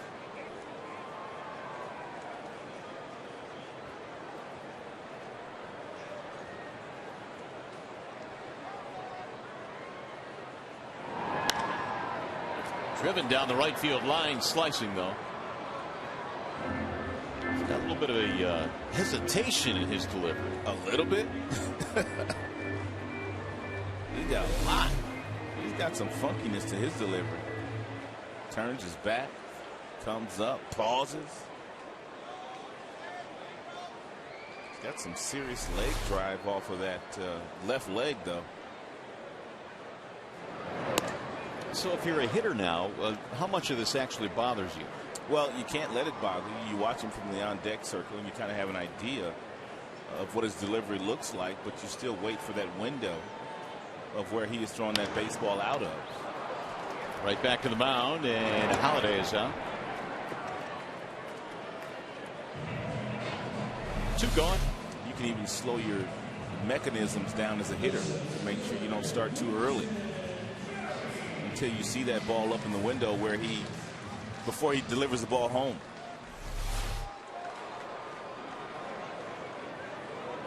They got him from San Francisco in a deal that involved Ryan Garco. That is a name from the past, Ryan Garco. I hadn't heard that name in a while. He could hit for a little bit of power. Mr. Garco. Here's a bunt. And Barnes will handle it. And Berry is out. And it's a quick 1-2-3 inning for Barnes. Big crowd here today enjoying themselves. 7-3 Detroit.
The game today presented by the Quarter Pounder with cheese. Using your cell phone, text Tigers followed by a space and the player's uniform number to 37338, or if you'd like, vote online at foxsportsdetroit.com. Final results coming up post game during Tigers Live. Bosch has had a nice day today. Could be one of your selections. A lot of candidates. Cabrera with a 2-run homer. Crosby, of course, in line to win his first major league game. Bullpen trying to make sure that happens. Villarreal back to work. He is facing Duncan, Kochman, and Marson. 7-8-9. First pitch in for a strike. 0-1. Tigers 7 runs 9 hits today. 3 runs 5 hits for Cleveland. Villarreal looks like he is getting more comfortable with each outing that he makes out of that bullpen. 0-2. Every fastball 97, 98. He'll get up to 99. Real good slider. The only thing about Villarreal is he just has to learn how to slow the game down in big moments when he's pitching in traffic. He gets a little rattled in those situations. The 0-2 pitch. That's in the air. Foul ground, first base side for Prince. One gone. To that point, I was talking to Jeff Jones recently on one of the recent road trips about Villarreal, and he likens him a little bit to Fernando Rodney. Rodney had to go up and down quite a few times before Fernando finally stuck at the big league level. He learned how to do just what you talked about, slowing things down when you get guys on base. Good comparison. Action in the Detroit bullpen. Phil Koch was warming up. There's a strike called on Casey Kochman. 11 pitches, all strikes out of the bullpen for Villarreal. The 0-1. Foul back. 0-2.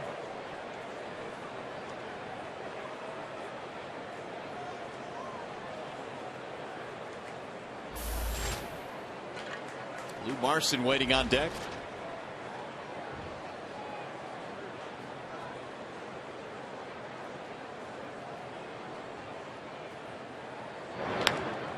In on his hands that time, popped him up.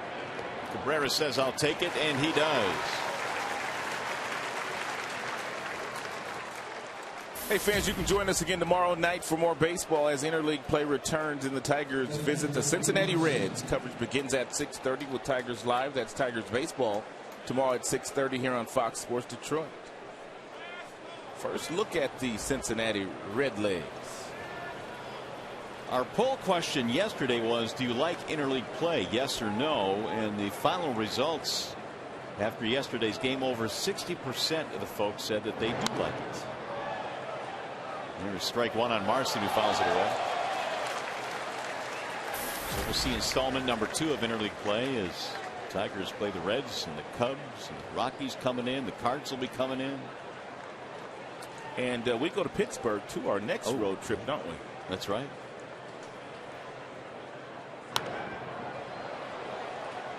Oh, and 2 on Lou Marson.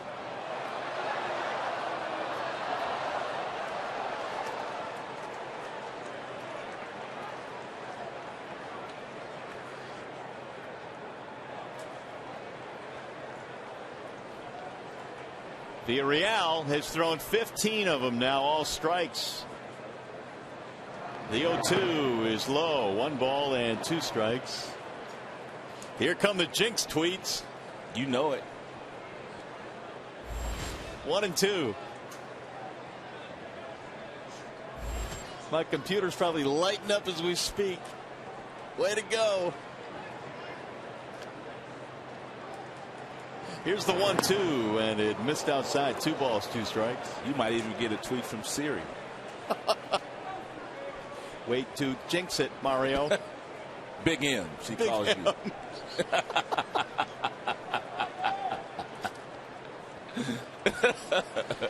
Come on, Brian, please throw a strike. 2 and 2 on Lou Marson.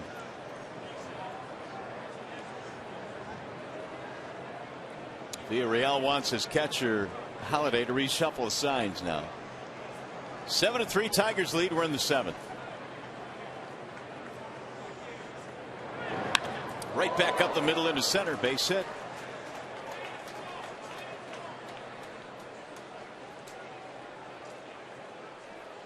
Well, we gave you the trivia question courtesy of AT&T a little bit earlier. You had a chance to think about it. The only, or there have been only 3 pitchers in Major League history with 160 wins and 80+ saves in their career. Can you name them? Today's starter Derek Lowe was one of them. John Smoltz and Dennis Eckersley the other 2. Meanwhile, Villarreal giving up the baseball, and Phil Koch will be entering this contest. As he does, we step aside. Sprint, Phil, sprint.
Tigers baseball on Fox Sports Detroit is brought to you by Bell Tire. Get the lowest tire price, period. Bell Tire.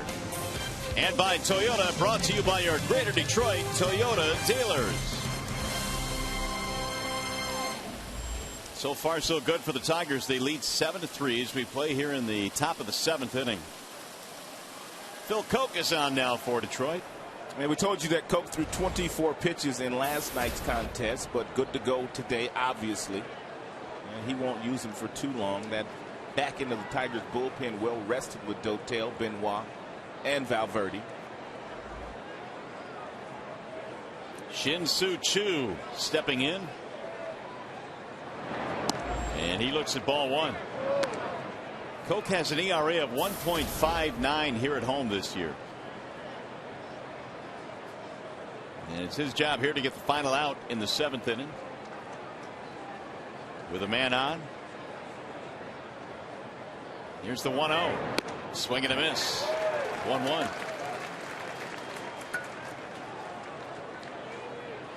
1 for 11 against Koch.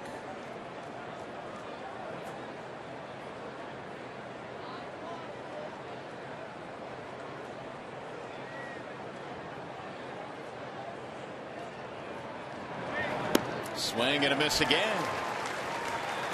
1-2. Chu swung at that last fastball like he was looking for a breaking ball and saw fastball and still tried to get to it. More than likely he'll get the breaking ball here from Koch. That's probably why he has struggled against lefties. 149 against lefties this year. And the 1-2 with the runner going and a bouncing ball, and it's through. A base hit. Peralta a couple of steps toward the bag, couldn't retreat, and Chu singles to left center. So the Indians still very much alive. They have 2 men on. Take a look at Johnny at the top of your screen. When the base runner takes off, he's going to shuffle a couple of steps toward the bag, which is what you're taught to do. You don't go on a full sprint over there. You just kind of shuffle laterally, which he did, but Chu was able to place that ball perfectly in an area where Johnny couldn't get back to it.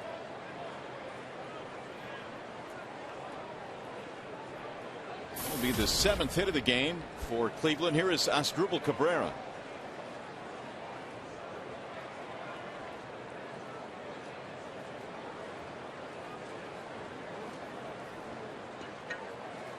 Marston at third and Chu at first.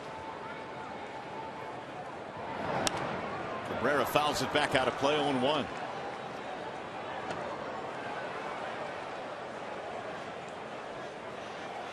Three for 9 against Phil Koch.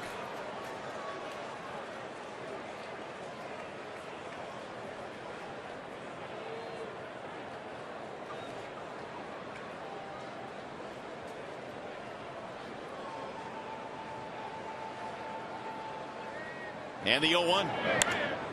Driven to left field. Kelly is on the run. Not going to get it. Up against the wall. This might get 2 runs in. Let's see. They're going to try and score him. Here's a throw to the plate. It's high. 2 runs in. And Asdrubal Cabrera has tightened this one up considerably. Well, you know, Cleveland was not going to go quietly.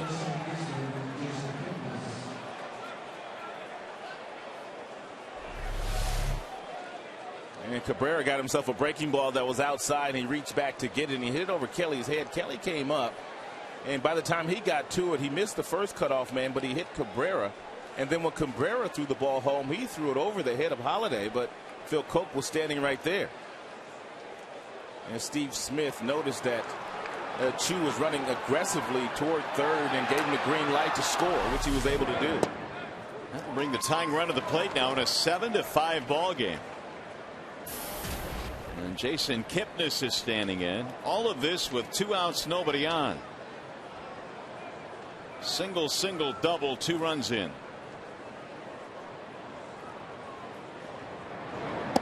Kipnis bends away. 1 ball, 1 strike. And Cabrera has extended his hitting streak to 9 straight for the Indians.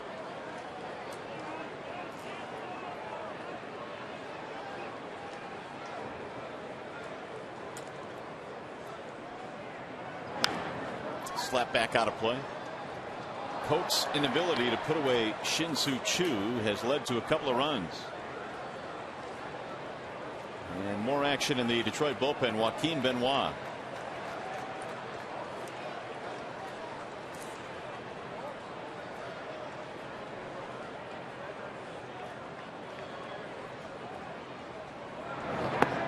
Checked it. They want the appeal. Negative. Greg Gibson said nope. 2-2 on Kipnis.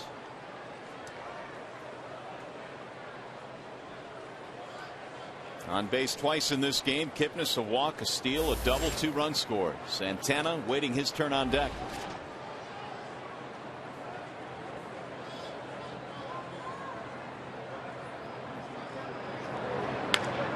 Slowly rolled back up the middle. Peralta with a bare hand. Safe. Well, you knew if Kipnis running, it was going to be a tough play.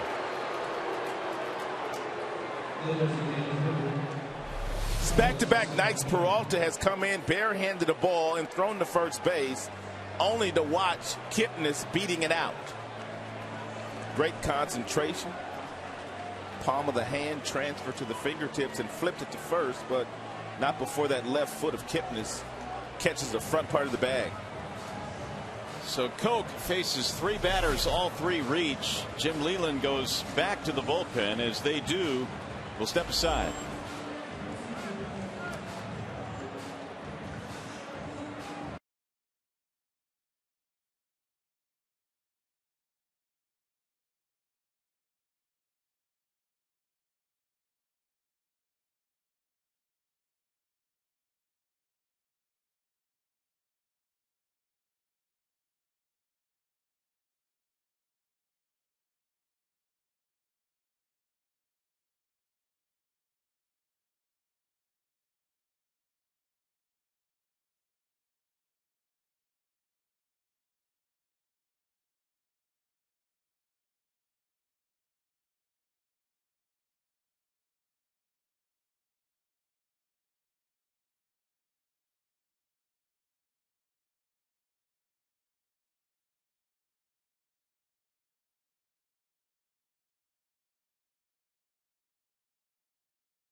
iPhone, iPad, Android, and Windows Mobile. Get live audio pitch tracking, video highlights, and more. Text that back to 31826 or visit tigers.com for details. Well, this one has really gotten snug. It's now 7-5. And the Indians have the tying runs at first and third. And they have Santana coming up. Numbers on Benoit. He's been racking up a lot of strikeouts this year, 35 of those in 23 2/3 innings. He could use a strikeout here of the dangerous bat of Carlos Santana's.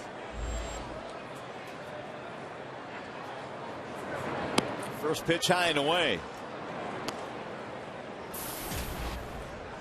3 straight hits. Actually 4 straight hits. 3 of them given up by Koch after 2 were retired to make it 7-5. Benoit looking for the elusive final out here in the 7th.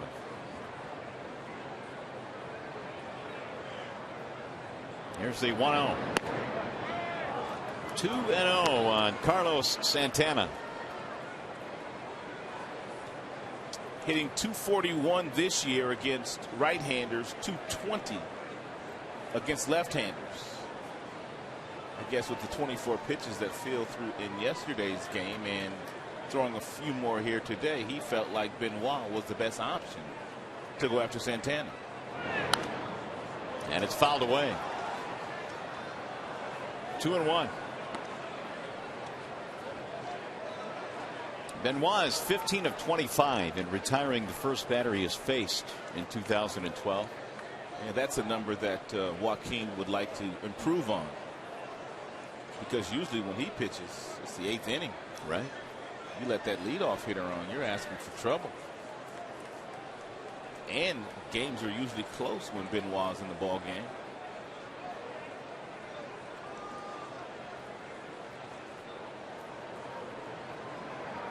And the 2-1.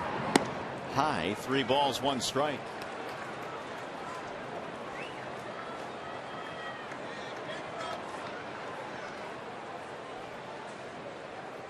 And you could see that Santana motioning with his right hand to hit the ball in the left center field gap. Every pitch that Benoit has thrown him has been up and away from him.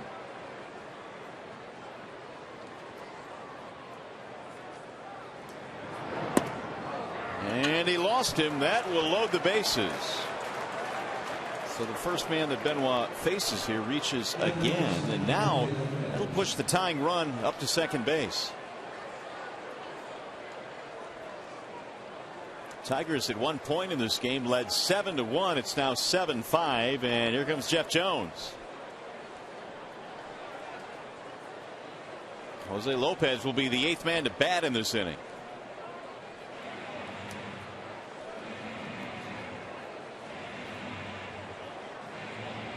Inning started with Villarreal getting Duncan to pop up and Kochman to pop up, but that's when the trouble started. A single by Marson. Koch came on, gave up 3 hits, including a 2-run double. And Lopez, meanwhile, is hitting .353 against Benoit.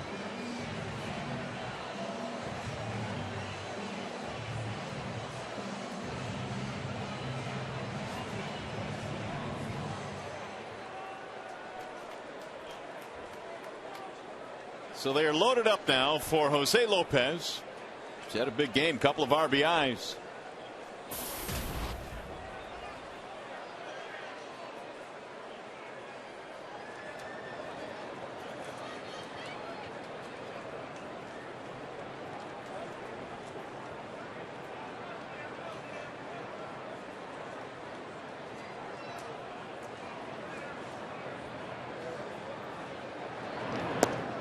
Ball 1.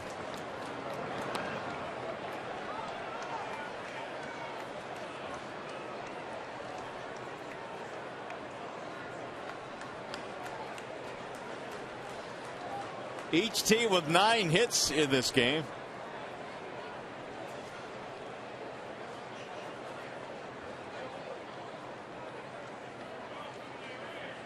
Now the 1-0 pitch. Bouncing ball toward third, foul.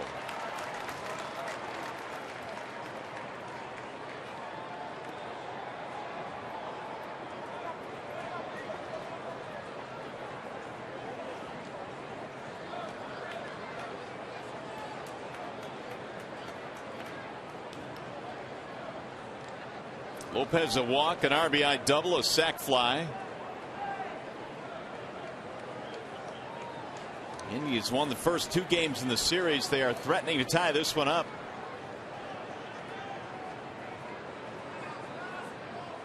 Here's the 1-1. Off the end of the bat, 1-2 on Jose Lopez.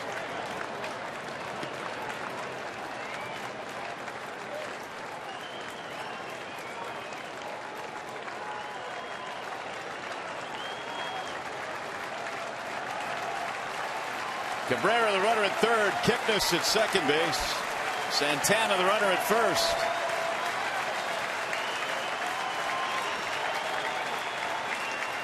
1-2 on Lopez.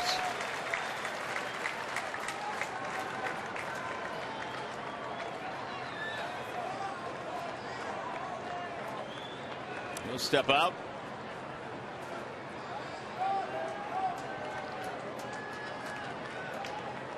Crosby went 5 1/3, hoping the bullpen can hold on to this one for him.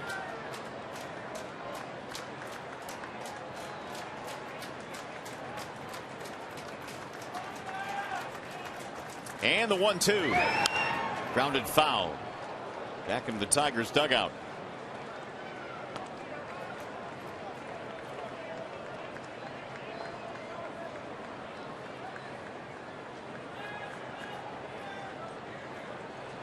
Lopez in his Seattle days had some pretty good RBI seasons. Knocked in 96 back in 2009. Hit 25 home runs that year on his way to the All-Star game.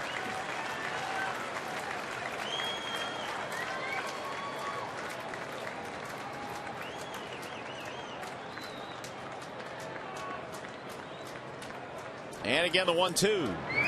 Outside. Holiday has been doing that all day long. He's been in the dirt blocking baseballs. 2-2.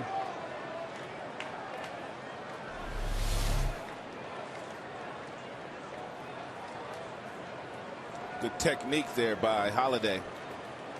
Turning the glove over, getting the tailgate down, smothering that baseball.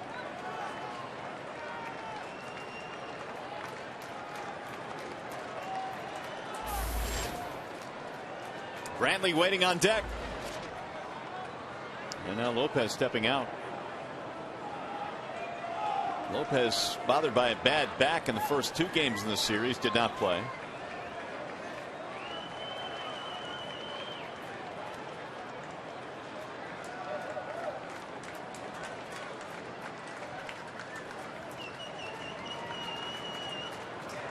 And the 2-2. Lifted in the air to center field. Berry going back, turns around. He's there, reaches and makes the catch. And they will leave him loaded. Indians get a couple of runs to draw a little bit closer. Quentin Berry with a fine play to win the frame.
It's Joaquin Benoit, and it's our Bell Tire pitch by pitch. Benoit stayed at the bottom of the zone for the most part against Lopez. Outstanding block by Holiday. Then he climbed the ladder with a fastball, and he needed Barry to make another nice play in center field. We've seen Barry on a couple of occasions get turned around in the outfield and still make the play out there. Well, they left him loaded. Now we go to the bottom of the seventh. Tigers up by 2. Arguably the biggest out of the game so far for the Tigers. That fly out to center field off the bat of Lopez. Bosch is straightened up. 2 balls, no strikes. He'll be followed by Cabrera, then Fielder. Brennan's had a nice day today. He has singled and he has doubled. And he has scored a couple of runs. And he finds himself in a really good hitter's count right now against the left-hand Barnes. 2-1.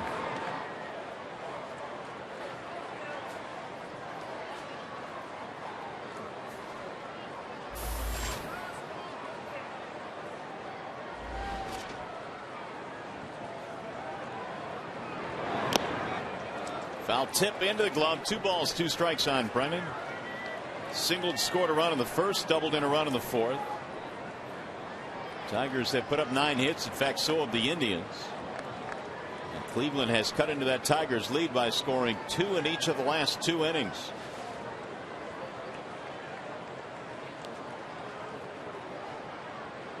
The 2-2 is low and away. 3-2, and Barnes slipping on the mound at the end.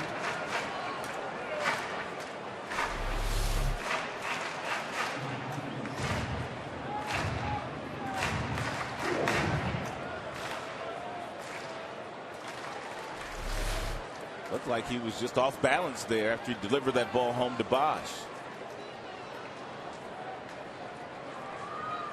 He's got that really slow, deliberate starting point in his windup, but then it gets violent.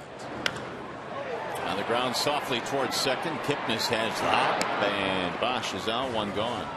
Well, Quentin Berry was called up a couple of weeks ago from Toledo, and he's helped the Tigers on the offensive end by stealing bases and scoring, but he's also helped out with his legs defensively. He's made some nice plays out there, subbing for Austin Jackson.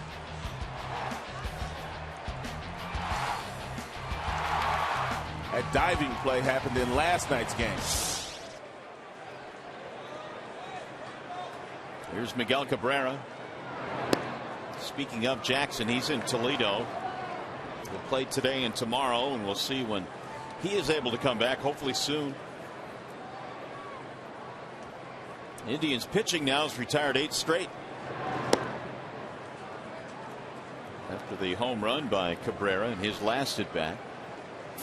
And the Mazda scouting report on Miguel Cabrera: 12 of his last 16 hits have gone for extra bases, including 4 of them leaving the ballpark.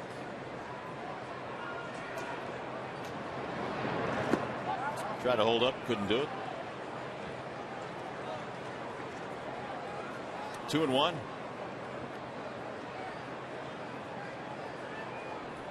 It's been a really good start for Cabrera. 27 multi-hit games through the team's first 56.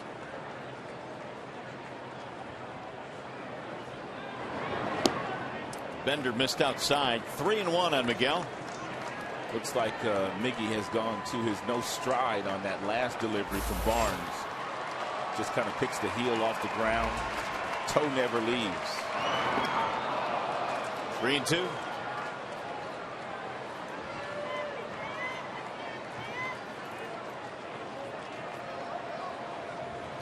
Thirteen home runs now for Miguel, which leads the Tigers. 49 RBIs. And the 3-2. Swing and a miss. Cabrera is out on strikes. First strikeout for Barnes. 9 straight retired. It's going to bring up Prince. Crowd here today officially at 40,851 on a weekday game in the Motor City.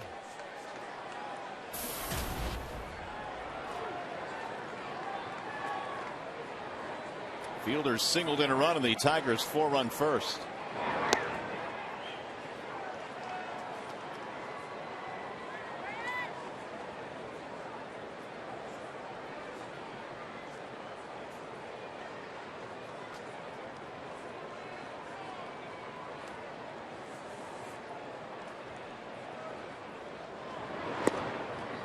That's in there for a strike.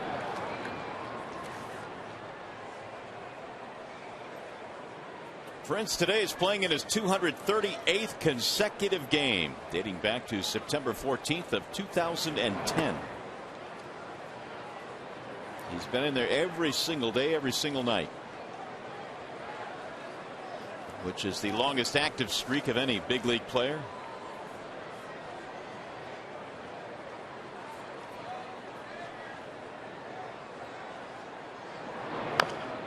Tap slowly back to the right side. Barnes will get it and flip it to first for the out. 1-2-3 inning. 6 up, 6 down against Barnes.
Here's our Comerica game summary with the Tigers on top 7-5 in this one. Miguel Cabrera's had a big series, 5 for 11. Casey Crosby 5 1/3 in his second big league start. And Bosch today, a couple of hits, a couple of runs scored, starting to wake up a little bit with the bat. Tigers have made a couple of changes. Matt Young enters the ball game. He'll play left field, and that'll move Don Kelly from left to right field as Bosch is now out of the game. Brantley showing bunt, leads it off here in the 8th. 7-5 Detroit. Brantley, Duncan, Kochman, and the hit streak of 14 in a row on the line here for Michael Brantley.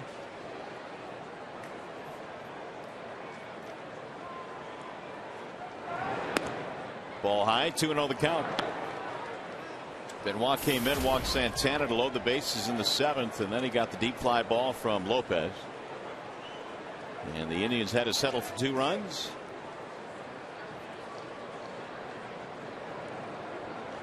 Here's the 2-0. Shallow center field. Berry will not get there. It's going to drop in, and that will extend Brantley's hitting streak to 15 straight. Leadoff man is on. Johnny Damon now will pinch hit for Shelley Duncan.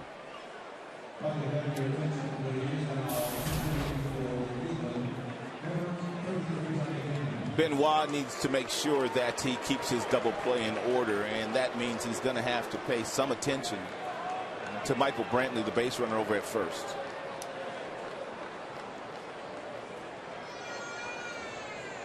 Nine steals for Brantley.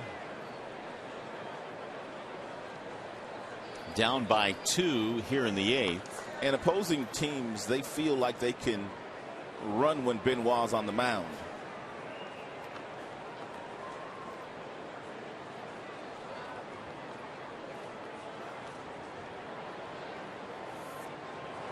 Runner bluffing, and strike 1 called on Damon. Johnny Damon being the veteran hitter that he is.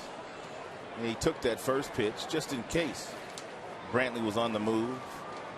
Johnny also with outstanding numbers against Benoit.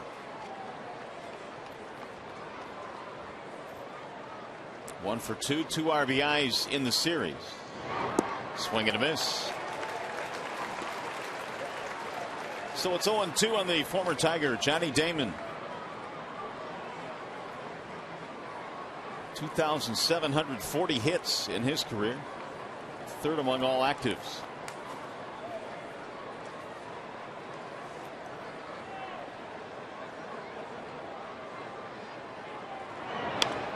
Popped him up. Shallow left field. Back to the grass goes the shortstop Peralta for the out. First out of the inning. Bring up Casey Kochman. You wonder if Jim is entertaining the thought of maybe helping Benoit out a little bit by possibly calling for a pitch out, which would help Holiday out as well. Because you know Brantley is going to try to steal that base.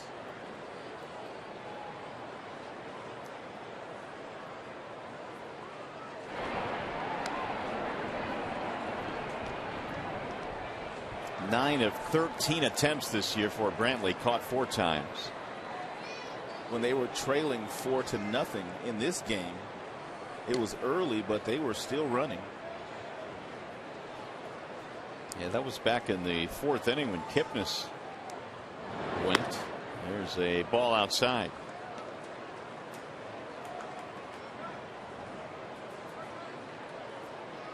Kochman this afternoon 1 for 3.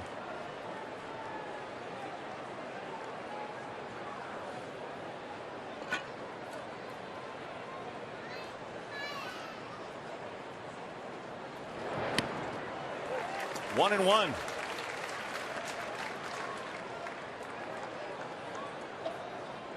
Tigers today have gone with Villarreal, Koch, and Benoit out of the bullpen.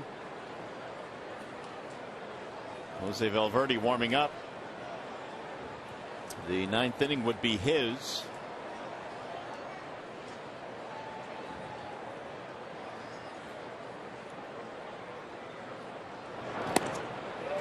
Again, he left the strike zone. 1 and 2 on Kochman.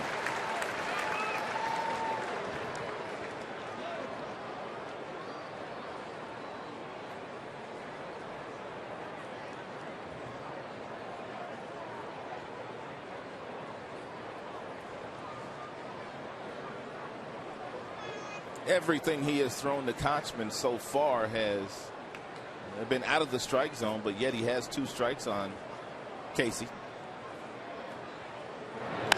Bouncing ball right side, base hit. Brantley will stop at second, and the Indians again starting something, this time in the 8th inning. 2 on with 1 out.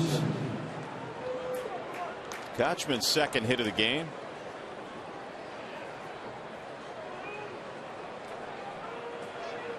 Looked like the Tigers were going to roll here today. They were up 7-1. Now it's 7-5. Here is Lou Marson, who knocked into a double play back in the 5th. Holiday was out in front of home plate going through a series of signs for his infielders to tell them if Brantley attempts to steal third base. More than likely, if Kochman's running from first, they will throw the ball behind to second base to try to get Kochman.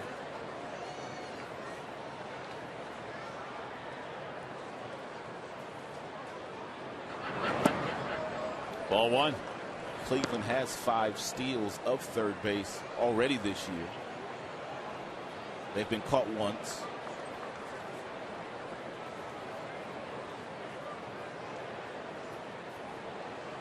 Cleveland has had at least 2 runners on in each of the last 3 innings in this game. Now the 1-0. Bouncing ball left side. Cabrera has it. Tags the runner there. His throw to first. In time. Did he miss the runner? They got the out at first base. It looked like he tagged him, and here comes Jim Leland to make sure. Well, the Tigers are lucky they got one there. Let's see if we can tell here. He may have missed him, but I think they're asking, was he out of the baseline? Doesn't look like he touched him. And it really doesn't look like he ventured too far out of the baseline either.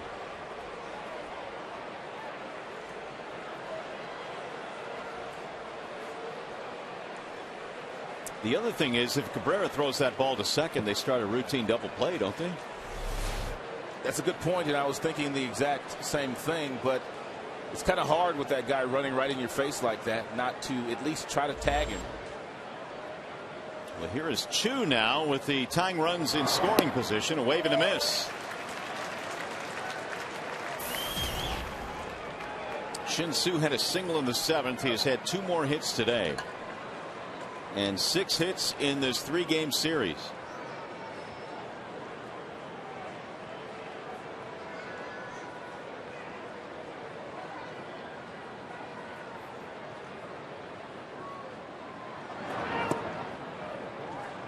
Let's take one more look at it. There's no doubt he would have gotten the out at second base and kept that tying run out of scoring position, but I don't know if they would have been able to turn it. You never know, though. So we'll see if Chu can take advantage of it.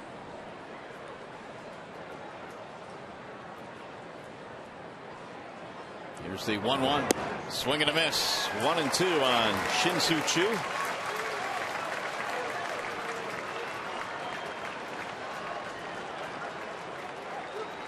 Benoit left the bases loaded in the 7th, trying to strand 2 runners in scoring position here in the 8th.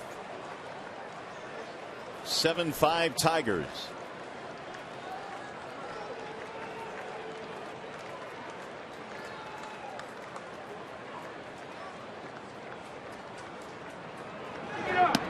Missed it inside. 2 balls, 2 strikes.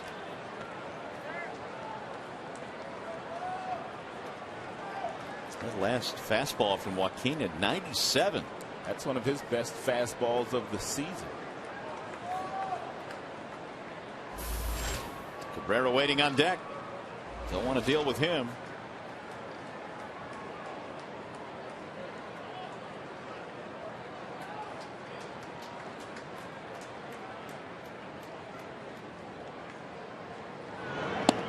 High 3-2.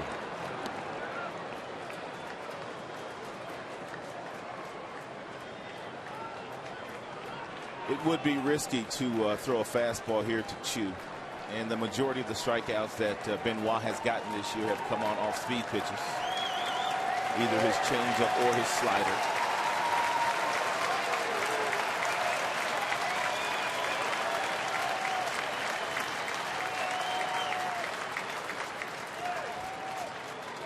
Here's the 3-2. Popped him up. Worth to the grass, calling for it, and the inning is over. The Indians threaten. Good changeup here by Benoit. And he got the pop up with it.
Benoit, he threw one fastball at 97 miles per hour. He missed the zone with that one. Then he came back with another heater. He missed with that one. If you're Chu now, you're looking for that piece of cheese, and that's where the changeup can become a valuable pitch. It doesn't have to be a great pitch.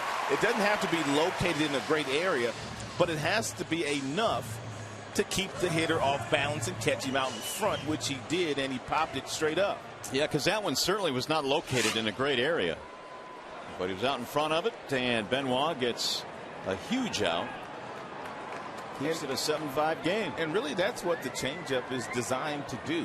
Not necessarily get swings and misses, but get some easy outs when guys are off balance. Damon will stay in the game and play left. And it's going to be Delman Young, Johnny Peralta, Don Kelly. First pitch is in for a strike. New pitcher on now for Cleveland. Barnes is done after 2 really good innings. He'll give way to Jeremy Accardo. Veteran right-hander. Tapped foul 0-2. And Jeremy having a nice year, really nice ERA. And for Cleveland, by and large, every game we've seen this year, Cleveland has been leading late. So we've seen the back end of that bullpen. Smith, Pastano, Perez. Swing and a miss. 1 gone. It's 11 straight now retired by Cleveland pitching. Their bullpen has done marvelous work in the 5 games plus we've played against them this year. They've handcuffed the Tigers batters. Really have. And the Tigers got 7 runs today, but all came at the expense of the starter, Derek Lowe. Bullpen has allowed nothing, literally. Ricardo has been well traveled. San Francisco, Toronto, Baltimore.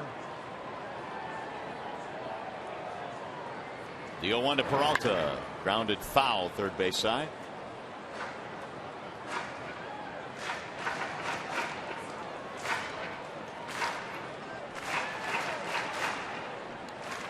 Oh, 0-2 on Johnny. A single in 3 at-bats plus a run scored.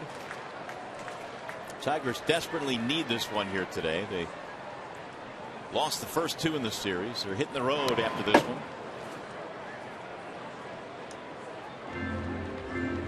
Interleague play coming up in National League parks, which means no designated hitter, and all the Tigers pitchers will be batting over the next week in Cincinnati and Chicago.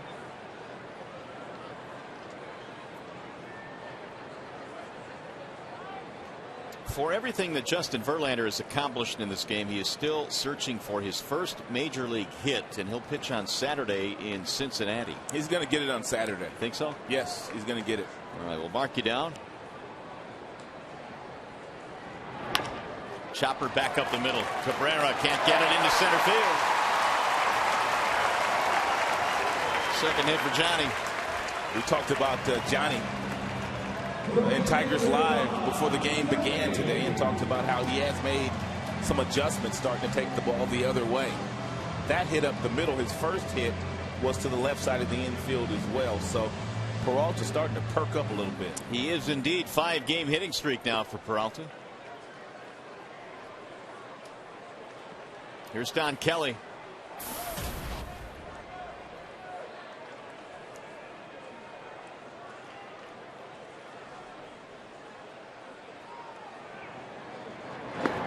Tigers going into National League ballpark really doesn't present a lot of problems for them because of the makeup of their roster. They really don't have an everyday designated hitter as they did last year when Victor Martinez was occupying that spot. And I remember one start in Colorado where Avila made a start at third base. Right. Just one game, though, right? That was just the one game.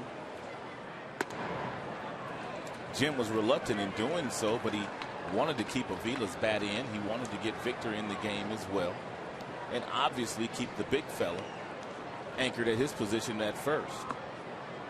But some teams really stress out when they have to go to a National League park. Big swing there by Kelly. Boston Red Sox kind of come to mind when they have to put Adrian Gonzalez in the outfield and open up first base for David Ortiz, who very seldom uses his glove these days.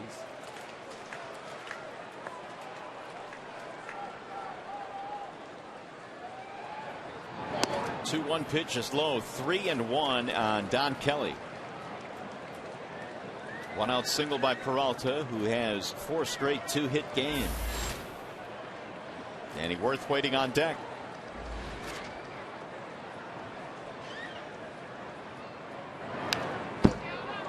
3-2 on Kelly.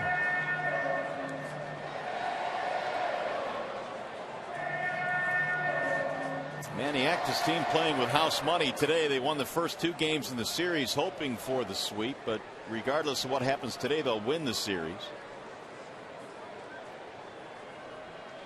3-2 pitch is a ball.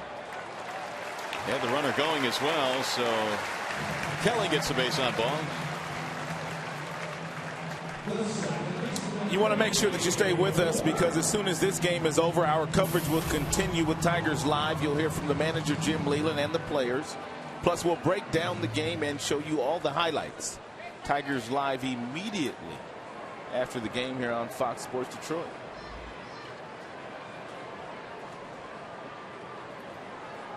Two on, 1 out here in the 8th inning. Tigers up by 2. Worth is 1 for 3.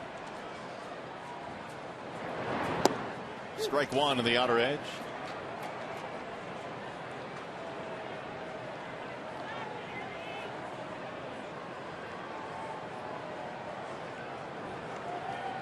Ricardo was a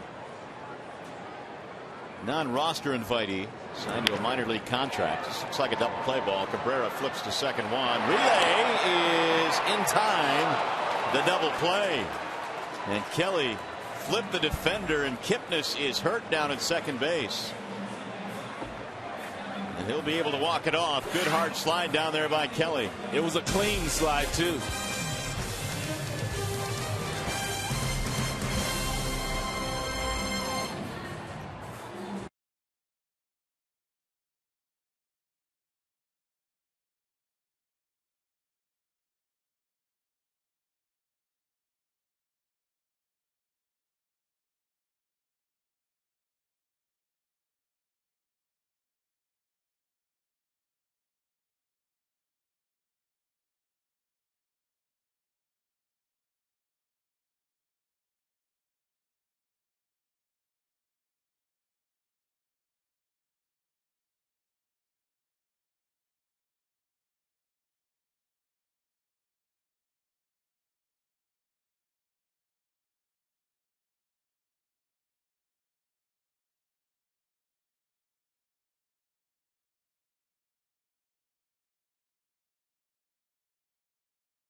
All time here for the Indians, 7-5 as we go to the 9th inning. Tigers hopeful of a win here today. Here is the upcoming pitching matchup presented by Gordon Chevrolet. The Tigers are off to the National League. Matt Latos facing Rick Porcello in game 1 in Cincy. Yeah, Porcello just needs to get back on track, and he needs to go out there and string together some really good, consistent outings and get his confidence back. So the Tigers now go to the closer as we head to the 9th inning. It'll be Jose Valverde. And Valverde was used in yesterday's game. It was a losing effort for Detroit, but he threw 14 pitches in the game, which means Valverde should be somewhat fresh out there tonight. Today, I should say. Valverde really has had nice numbers against the Cleveland Indians. 16 games, 11 saves. 17 strikeouts and 3 walks. 2, 3, and 4 to face him here in the 9th inning. Asdrubal Cabrera leads it off, and Jason Kipnis and Carlos Santana.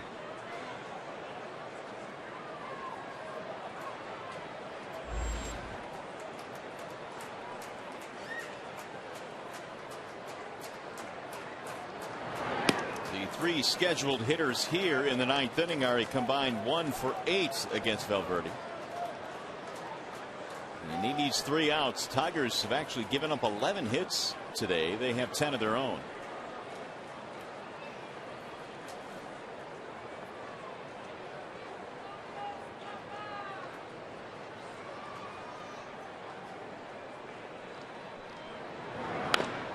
Ground ball foul. 1-1 on Cabrera.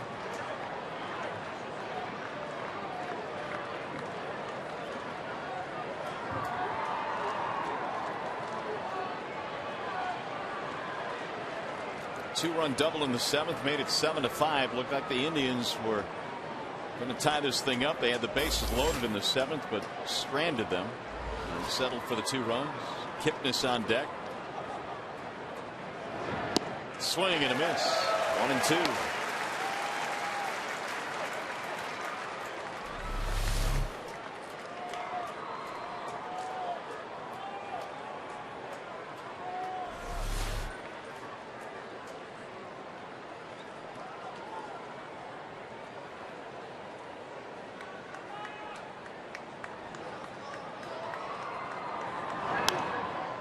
Popped up foul, back out of play.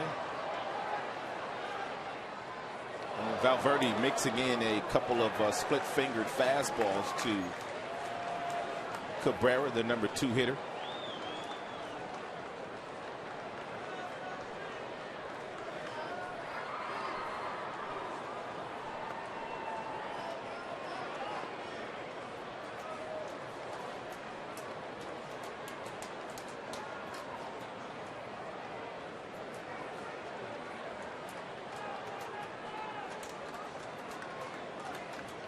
Now the 1-2 outside. 2 balls, 2 strikes.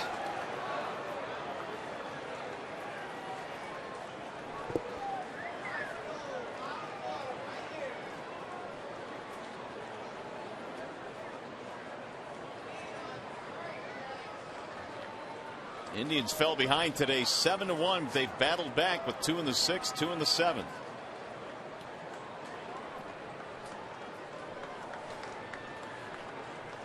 The 2-2. Grounded foul. Cabrera stays alive.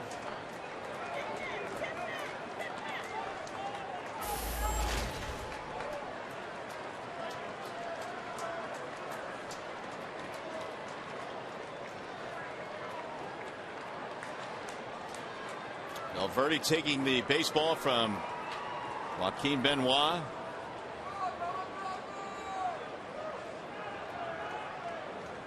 Villarreal and Koch also pitching out of the Detroit bullpen today.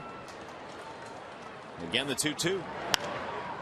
Lifted toward left, slicing. And that'll get back into the seats, it appears, about a row back. Young was charging hard toward the railing.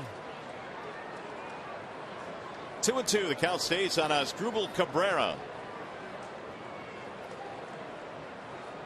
Indians need a base runner here to bring the tying run to the plate.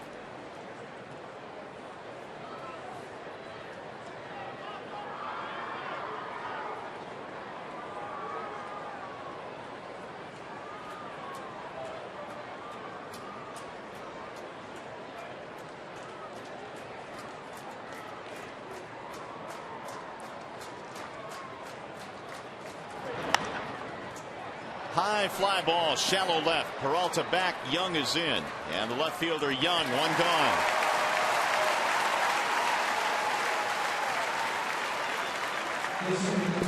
I didn't think Kipnis was going to be able to take his turn in the batter's box. This at bat, look at Don Kelly, how aggressive he was in trying to take him out and prevent him from turning 2. But look at Kipnis stay in there, knowing he was going to take a hit from Kelly, and they still turned it over.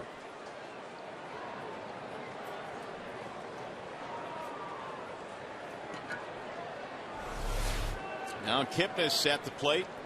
where he's been on base 3 times in this game. Walk, double, single. And now a swing and a miss.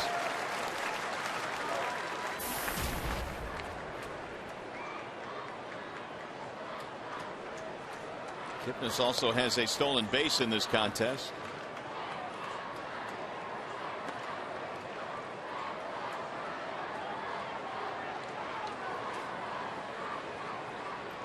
Valverde goes through his ritual. Steps back, reaches down.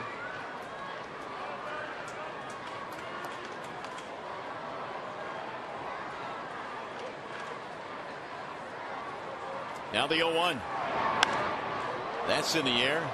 Right center field. Quentin Berry drifting back to the warning track. 2 gone. And we're 1 out away from closing this one down. Carlos Santana is the last hurdle facing Valverde. Pause is ready to party.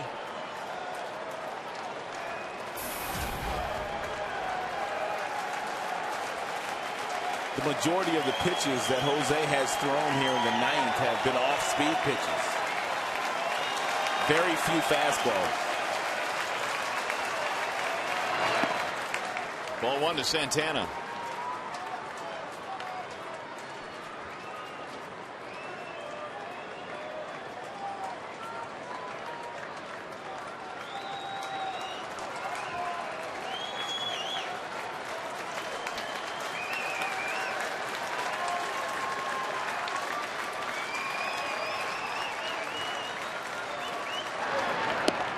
That's on the outer edge. 1 ball, 1 strike.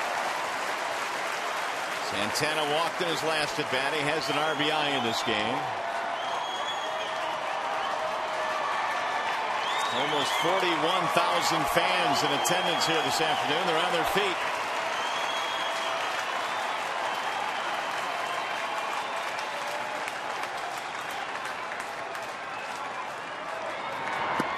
Outside, 2 balls, 1 strike. Should Santana keep it going, Lopez would be next.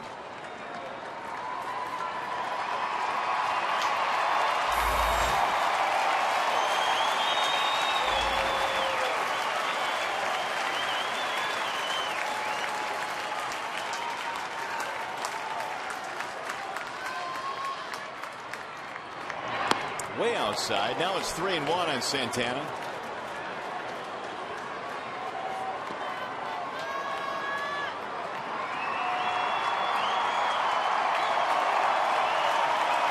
Two fly ball outs to start the inning, but Valverde has fallen behind. 3-1 on Carlos Santana.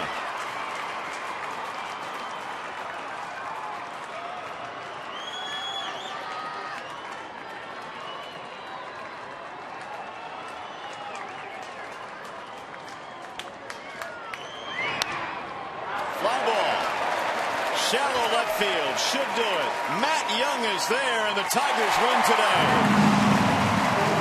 It's a nice way to venture out on a 6-game road trip with a win.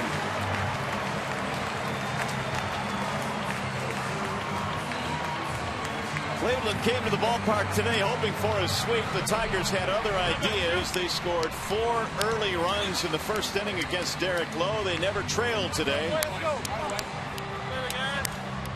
And nothing but handshakes as the ball club gets ready to go to Cincinnati. Whole lot more coming up from the ballpark. A winning afternoon today. 7-5 your final score. Back with more from Comerica.